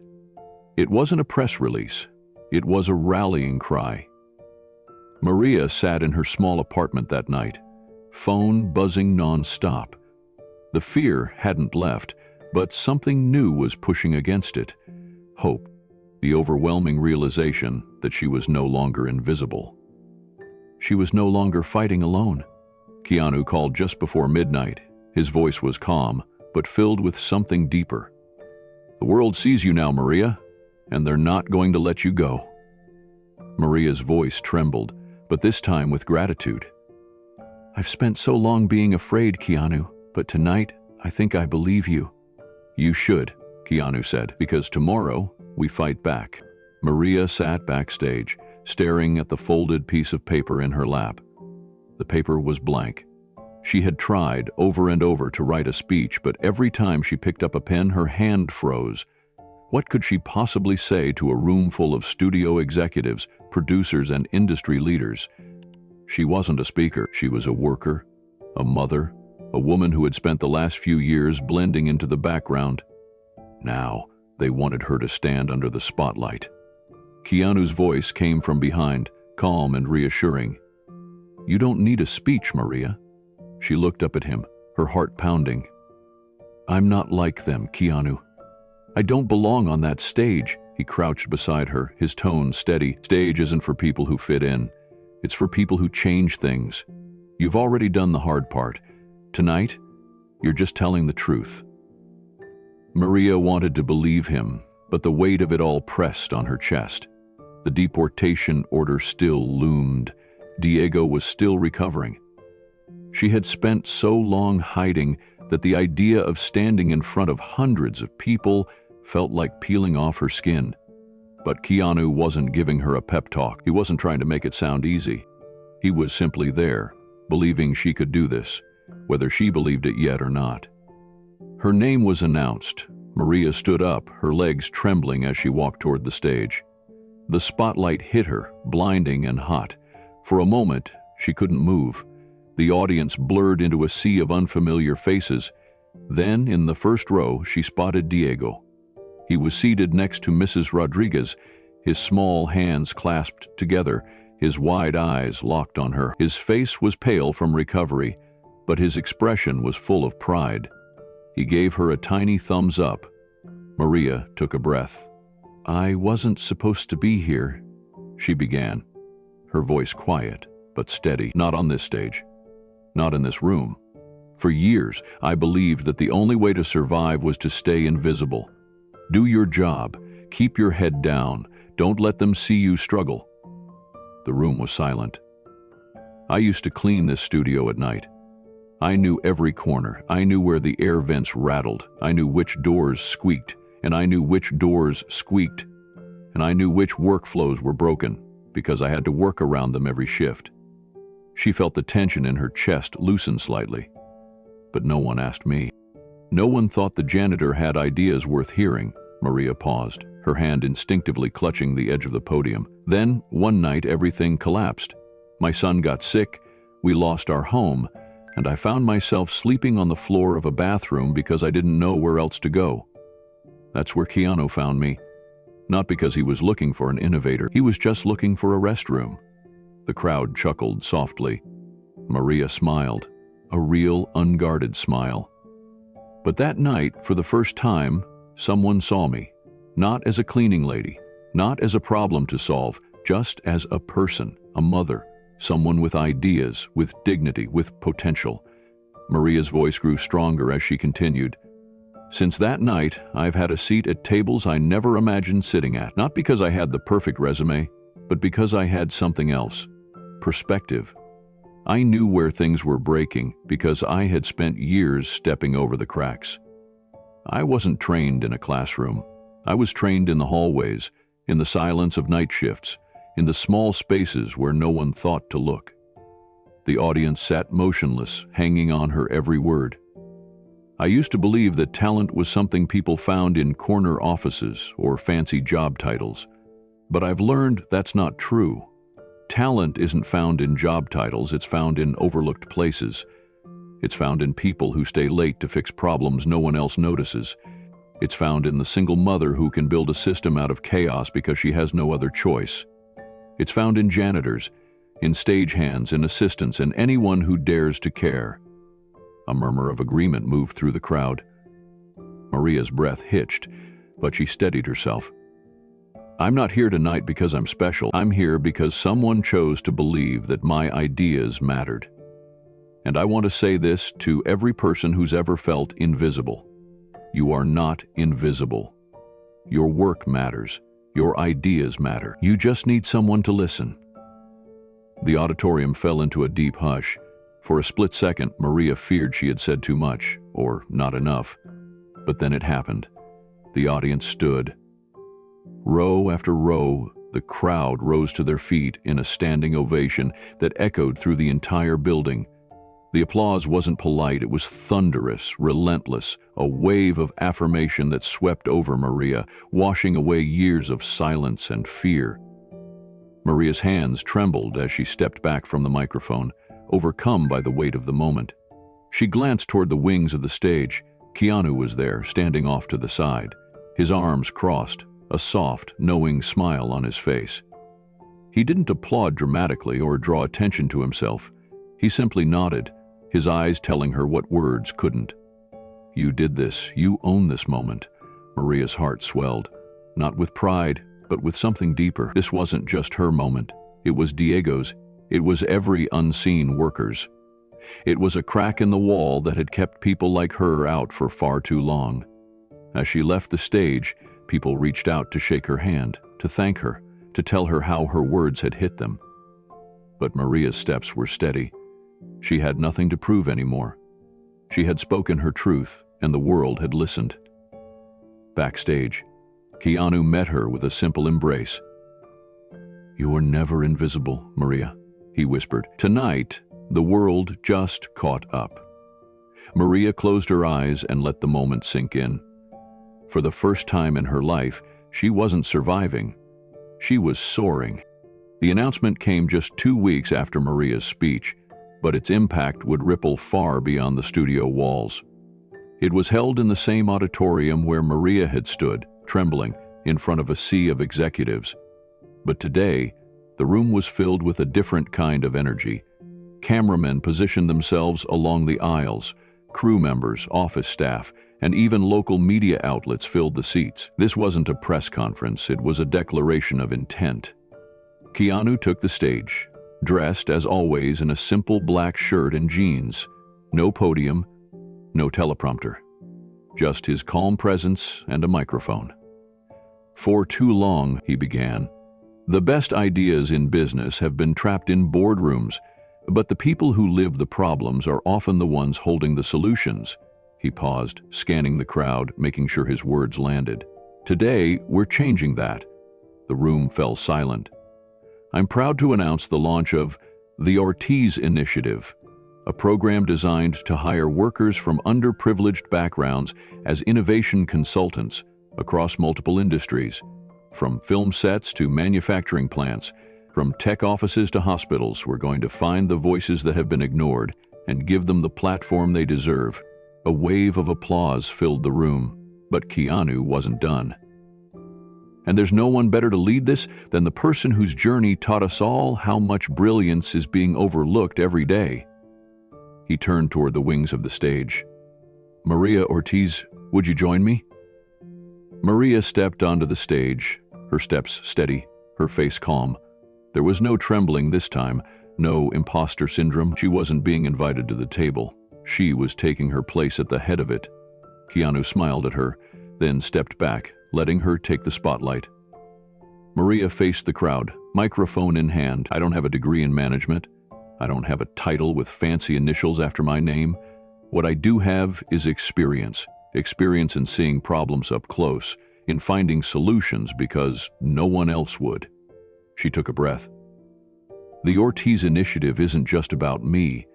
It's about every janitor, every night shift worker, every parent working 2 jobs who's ever thought, 'I see how this could be better, but no one's asking.' Well, now we're asking." The standing ovation this time felt different. It wasn't just for Maria. It was for every unseen worker who realized their story was part of something bigger. Backstage, Diego sat cross-legged on the floor, his phone balanced on his knee. He was filming everything, recording angles, adjusting lighting with a small clip-on ring light. His eyes were sharp, focused, capturing every detail. When Maria rejoined him, breathless from the applause, he looked up, grinning.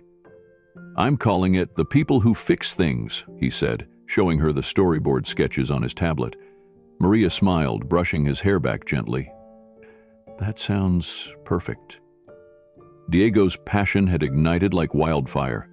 Since his recovery, he had thrown himself into filmmaking with a quiet determination that reminded Maria of herself. He wasn't interested in superheroes or fantasy worlds. He wanted to tell stories that mattered. The Air Story, Diego's film project, wasn't just a school assignment. It became his mission. Every afternoon, after finishing his homework, he would set up his makeshift camera rig in their small apartment, piecing together footage from the studio, interviews with crew members, and candid moments of Maria working through blueprints at their kitchen table. He titled the short film, "The Ones You Don't See." Maria watched him in awe. For a boy who had been through so much, Diego carried a quiet resilience, turning his pain into purpose. He wasn't looking for sympathy. He was looking to shine a light on the people who lived in the background. On evening, as Maria came home late from a strategy meeting for the Ortiz Initiative, she found Diego sitting cross-legged on the living room floor, editing footage. "Want to see the rough cut, Mama?" he asked, eyes sparkling with excitement. She sat beside him as he pressed play. The screen filled with images of backstage chaos. Crew members hustling, wires tangled, heavy equipment being maneuvered, but Diego's narration gave it context. Every production has its stars, but behind the lights are the people who build the world you see. My mom used to clean these halls at night. Now she designs how they work. The montage shifted to Maria sketching diagrams, to workers testing her new systems, to Keanu standing silently in the background, watching with pride as Maria led team discussions on CCTV. As the final scene played, Maria giving Diego a high five after a long day. Her eyes filled with tears. "It's beautiful," she whispered. I want people to know, Diego said softly. People like you. People like Mrs. Rodriguez. People who make things happen but never get credit. Maria hugged him tightly, overwhelmed by the realization that Diego wasn't just documenting their story, he was carrying it forward, turning it into something that would inspire others. At the next studio town hall, Keanu made a surprise announcement. We'll be premiering a short film next month, he said. It's a story about resilience, about overlooked brilliance, and about the power of believing in people. The crew erupted in applause. Later, as Keanu and Maria stood by the back doors, he leaned in. He's got your fire, Maria. But he's got his own vision, too. Maria smiled, watching Diego animatedly explain his editing choices to a group of curious set designers. I think the best thing we can do, she said, is get out of his way. Keanu nodded. That's the goal. Lift them up, then let them lead. As they watched Diego work, Maria felt a quiet shift. This wasn't about charity or even redemption anymore. It was about systemic change, about dismantling the invisible barriers that had kept people like her in the shadows for too long. She wasn't just part of a program now. She was building a legacy. And Diego was already carrying it into the future. The little bell above the door chimed as Maria stepped into the familiar warmth of Abuela's kitchen. The restaurant hadn't changed. The same yellow walls, the same red vinyl booths patched with silver tape. The same scent of cumin, lime, and stories lingering in the air. It had been a year since that unforgettable night, when Keanu had sat across from her at this very table and offered her something more valuable than charity. He had offered her dignity. Tonight, Maria had asked for a small dinner. Just her, Diego, and Keanu. No press, no fanfare, just a quiet moment to reflect. Keanu was already there, seated in their old corner booth, a small smile tugging at his lips as he watched Maria and Diego approach. You two look taller, Keanu said as they slid into the booth. Diego grinned, his energy electric. He had barely been able to sit still all day. I told you I grew an inch, Mr. Keanu, Diego beamed. I believe it, Keanu replied, bumping fists with him. But I hear you've grown in other ways too. Congratulations on the film festival. Maria's eyes softened, watching the pride glow on Diego's face. Just last week, his short film, The Ones You Don't See, had won first place at the City Youth Film Festival. It wasn't a studio fund project or a grand production. It was shot on a borrowed camera, with cardboard sets and pure heart, and it had touched people in a way no expensive equipment could replicate. It was a team effort, Diego said humbly, though his smile betrayed his excitement. But yeah, it feels good. Mrs. Smith Garcia, the restaurant owner, bustled over with menus, though Maria knew none of them needed one. You're ordering the same tamales, right?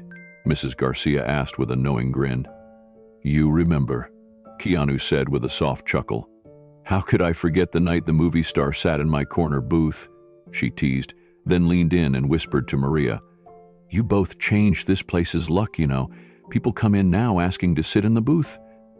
Maria laughed, warmth spreading through her. The thought of a simple booth being remembered as a place where dreams began. It felt right. As they settled into easy conversation, Maria found herself stealing quiet glances at Keanu. He looked the same, but there was a lightness in his posture, like a man who had seen a promise fulfilled. Do you ever think about that night? Maria asked him as their plates arrived. Keanu's gaze softened. Every time I walk into a new room, I wonder who's waiting to be seen. Diego, between bites of tamale, chimed in.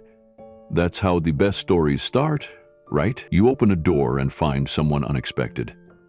Maria reached into her bag and carefully pulled out a folded sheet of thick paper. We actually wanted to give you something. Keanu's brows lifted as he took the paper gently, unfolding it to reveal a hand-drawn picture. It was a sketch of Keanu, holding open a giant studio door. On the door was a small sign that read, Opportunity. Behind the door, silhouettes of people were walking through, Some with cameras, some with tool belts, some holding blueprints, but the detail that struck Keanu most was the small figure standing in front of the line. Diego, holding a film camera, with Maria beside him, her hand on his shoulder. Keanu traced the lines of the drawing with his fingers, his eyes lingering on the tiny details, the rough strokes that formed Diego's camera, the careful shading of Maria's hand resting protectively on her son's shoulder. "This is beautiful," he said softly. "Who's the artist?" "I am," Diego said, his grin stretching ear to ear. "But Mama helped me come up with the idea." Keanu looked at Maria, his expression quiet but filled with emotion. "We wanted to thank you," Maria said, her voice steady, "not for saving us, but for opening a door and letting us walk through it on our own." Keanu nodded, folding the drawing carefully as if it were a priceless artifact. "You know," he said, leaning back in his seat, "when I first found you in that bathroom, Maria, I thought I was witnessing someone's lowest moment, but now I realize I was witnessing the beginning of a legacy." Maria's heart swelled, the truth of his words wrapping around her like a quiet affirmation. She wasn't the woman hiding in shadows anymore. She was building something that would outlive her. Diego interrupted, his tone laced with excitement. "Mr. Keanu, I'm starting a new project next month. It's a series of short films about people who work behind the scenes. Stage hands, janitors, security guards, people like Mama used to be." "That sounds incredible, Diego," Keanu replied, his smile widening. "And let me guess, you're not going to let them stay invisible." Diego shook his head with fierce determination. "Never." The conversation flowed easily after that. They talked about Diego's upcoming projects, Maria's plans for expanding the Ortiz initiative into new industries, and how their once small story had inspired similar programs across the country. As dessert arrived, Maria found herself reflecting on how far they had come. A simple dinner that had started as an awkward act of kindness had evolved into a movement, not because of grand gestures, but because of consistent, quiet actions. Because someone like Keanu had chosen to see potential where others saw problems. And now, sitting across from him, Maria realized something profound. Keanu had never wanted to be the hero of this story. He had been the catalyst, the person who unlocked a door and then stepped aside so others could lead. Before they left, Diego looked at Keanu and asked, "Do you think opportunity can be a person, not just a thing?" Keanu smiled. "I think opportunity is always a person first, Diego. Someone who decides to say yes. Someone who listens." Maria felt her chest tighten with emotion. They had come full circle, but the journey was still unfolding. Diego's drawings, the initiative, the lives they were touching. It was all just beginning. As they stood to leave, Maria looked back at the booth one last time. It wasn't just a table in a restaurant, it was a landmark. A reminder that the smallest moments could spark the biggest changes. And as they walked out into the night, Maria knew with absolute certainty that they weren't just walking toward a future, they were building it. The Ortiz initiative wasn't just a studio experiment anymore. Within a year, word had spread far beyond the walls of their small production lot. Other studios, intrigued by the buzz surrounding Maria's success, began reaching out. First, it was smaller independent filmmakers wanting advice on improving set operations. Then, major studios followed, curious, cautious, but undeniably interested. Maria found herself sitting at tables she had once only cleaned around boardrooms, in places like Paramount and Warner Bros., where suits with polished smiles listened as she explained how overlooked voices often held the keys to solving the industry's most frustrating inefficiencies. At first, the meetings felt surreal. Maria still wore modest blouses and carried her notes in a simple tote bag, while others around the table shuffled glossy portfolios. But soon, the skepticism began to wane. Because Maria didn't come with theories, she came with results. Her programs had cut operating costs by 20% at their own studio. Productivity had increased. Employee satisfaction had hit record highs. Workers on the ground floor, janitors, set assistants, maintenance crews, were now leading innovation projects that delivered tangible value. Studios that had once dismissed the Ortiz initiative as a feel-good PR move now saw it as a blueprint for lasting change. Maria traveled across Hollywood, speaking at panel discussions and conferences, but her message remained simple and unpolished. "I'm not a consultant by trade," she would say into the microphone, standing in front of audiences filled with executives and creative leads. "I'm a problem solver by necessity. I was a cleaning lady who noticed things no one else cared to fix." Her words were met with quiet reflection, often followed by bursts of applause that felt more genuine than any award ceremony. Diego, too, was making waves. His short film, The Ones You Don't See, which had begun as a personal project in their living room, was now being screened at international film festivals. Invitations poured in from Spain, Japan, Canada. Diego's storytelling, raw, honest, and quietly powerful, was resonating across borders. At one festival in Berlin, Diego's film won the prestigious Emerging Visionary Award. On stage, holding the glass trophy with hands that barely stopped shaking, he said, "This is for the cleaning lady who changed the world by refusing to stay invisible." The audience stood before he could even finish his sentence. Maria, sitting in the front row, felt her breath catch in her throat. Keanu, seated quietly a few rows back, smiled softly. His arms folded, his expression calm, content. He had no desire to be on stage. His satisfaction came from seeing the ripple effects of a single act of kindness, magnified through people who had found their own voice. After the ceremony, reporters swarmed Maria and Diego, eager for interviews, but Maria handled them with the same humility that had carried her through every room she had once feared entering. "I'm not the hero here," she said to a journalist. "The heroes are the people who show up every day, unseen, unfailing. I just happened to be in the right place when someone decided to notice." As Maria's influence expanded, the Ortiz initiative blossomed into a movement. Industry magazines featured stories about janitors becoming workflow consultants, night shift workers leading safety redesigns, and maintenance crews suggesting multi-million-dollar efficiency upgrades. Companies across entertainment, tech, and even healthcare were now piloting similar programs, crediting Maria's model. Maria herself was offered countless accolades, awards, keynote addresses, even television interviews. But she never let the spotlight shift her focus. Every time someone called her a trailblazer or a change maker, she would smile and say, "I'm just making sure the right people get heard." Keanu watched this evolution from a quiet distance. He attended events but never took center stage. When reporters asked why he wasn't front and center, he would shrug and say, "Maria's the story. I'm just here to listen." That, perhaps, was the most profound part of his legacy. He had opened the door, but never once tried to walk ahead of those he had invited in. One evening, after a long panel discussion at a Los Angeles Innovation Summit, Maria and Keanu found themselves sitting on a quiet balcony, overlooking the city lights. "You know," Maria said, nursing a cup of coffee, "I used to think my whole life would be invisible. That I'd always be someone who passed through spaces, unnoticed." Keanu leaned back in his chair, his gaze thoughtful. "Funny thing about the invisible," he said. "Sometimes it's the foundation holding everything up."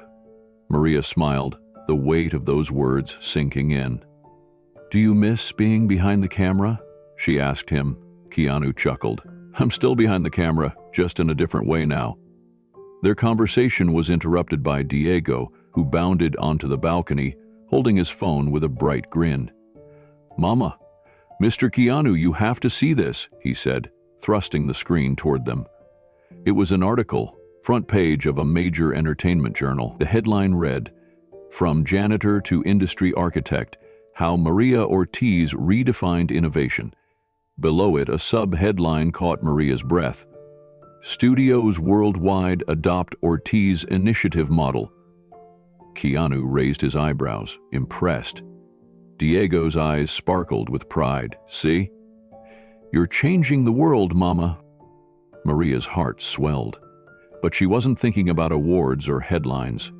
She was thinking about every tired worker still unseen, every young person like Diego who needed someone to believe in their voice. Later that month, at an international business conference in Tokyo, Maria delivered a speech that would later be quoted in leadership circles worldwide. "Leadership isn't about knowing everything," she said, standing confidently on a stage that once would have terrified her. "It's about knowing how to listen, and when we start listening to the people who live the problems, we find solutions that no boardroom can invent." In the audience, Keanu sat quietly, arms crossed, a soft smile on his face. He didn't need applause. Watching Maria command a global stage was more rewarding than any award he had ever held. As the crowd erupted in a standing ovation, Keanu's phone buzzed. It was a message from Diego. "We're just getting started." Keanu looked up at Maria, standing strong and proud in the spotlight, and knew Diego was right. This was never about one act of kindness. It was about a legacy, built, one voice at a time. The room was small, but it breathed with purpose. The old restroom had been completely transformed. Where once there had been cold tile and harsh fluorescent lights, now stood a warm, sunlit space called the Innovation Lounge. Soft wooden walls replaced the sterile tiles. A large window let in natural light. On one wall hung framed sketches of redesigned workflow systems, simple drawings Maria had once made on scrap paper. In the corner, a small plaque read, "The greatest ideas are often born in the most unexpected places." Keanu sat in a modest armchair, his posture relaxed, his gaze steady as a reporter adjusted her recorder on the table in front of him. It wasn't a press conference. There were no blinding lights or media chaos, just a quiet conversation in a space that had witnessed a transformation, first Maria's, then the industry's. "When you found Maria here that night," the reporter began, "did you know it would change everything?" Keanu's lips curved into a small, thoughtful smile.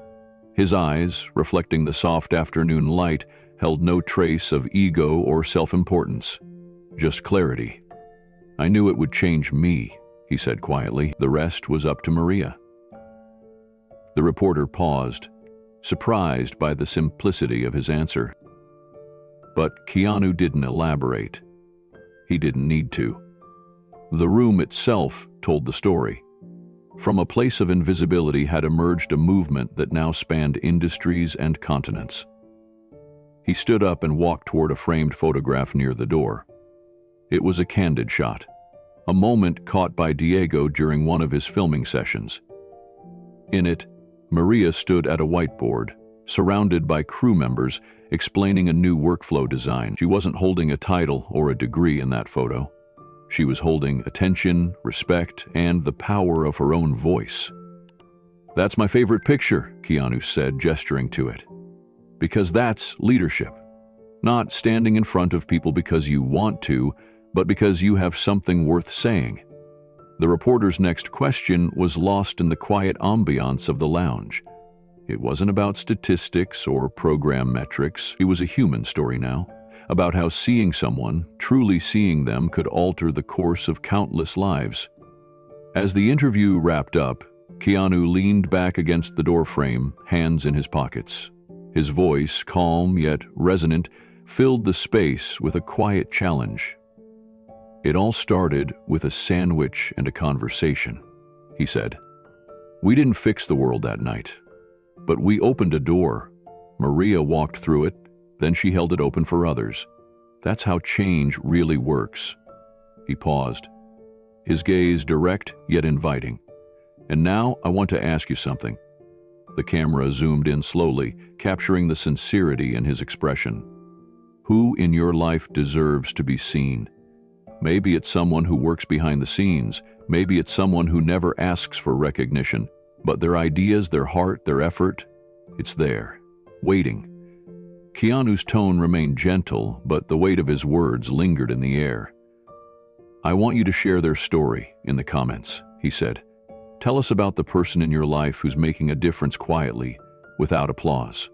Maybe they're a parent working 2 jobs.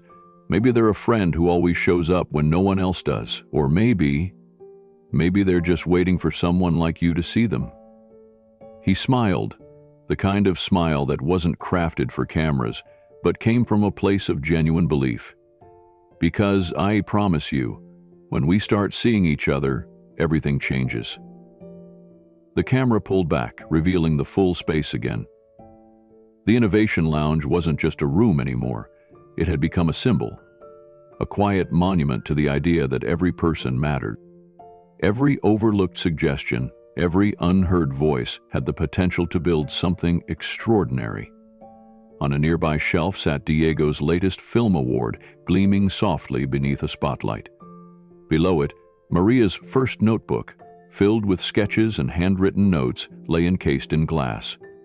There were no gold plaques, no celebrity endorsements, just raw, unfiltered evidence of a journey that had begun with a simple act of noticing. As Keanu exited the lounge, he paused one last time at the door. He turned to the camera, his expression both firm and kind. "And if you think one story can't change the world," he said, "look around." Outside, the studio lot was alive with activity. Workers moved equipment, set designers discussed plans, and a group of interns, hired through the Ortiz Initiative, huddled around a mentor, sketching ideas on tablets. Maria's influence was everywhere, but she wasn't there for recognition. She was on the next site, building the next program, listening to the next story waiting to be told. The video's final montage began. A sequence of short clips, Maria standing on a stage addressing a packed auditorium, Diego filming a young crew member as they explained their innovation idea, a janitor at another studio sketching a new safety design on a whiteboard. Each image was a testament to the ripple effect. As the music swelled, a voiceover brought the story to its closing reflection. It started in a bathroom with a woman too exhausted to stand. But what Maria built became a movement, because sometimes the most extraordinary people are just waiting for someone to see them, someone to believe their voice matters, that someone can be you. The screen faded to black, and in white letters appeared the final invitation. Who do you see? Share their story below. Moments later, the comments section would flood with stories. Stories of teachers who spent their own money on classroom supplies, of grandmothers who kept entire families together, of coworkers who never sought praise but were the glue holding teams intact. And somewhere in a quiet office, Maria would be reading those stories, smiling. The legacy was never about her. It was about every person who had been overlooked for far too long. And it all began because someone chose to see what others had ignored.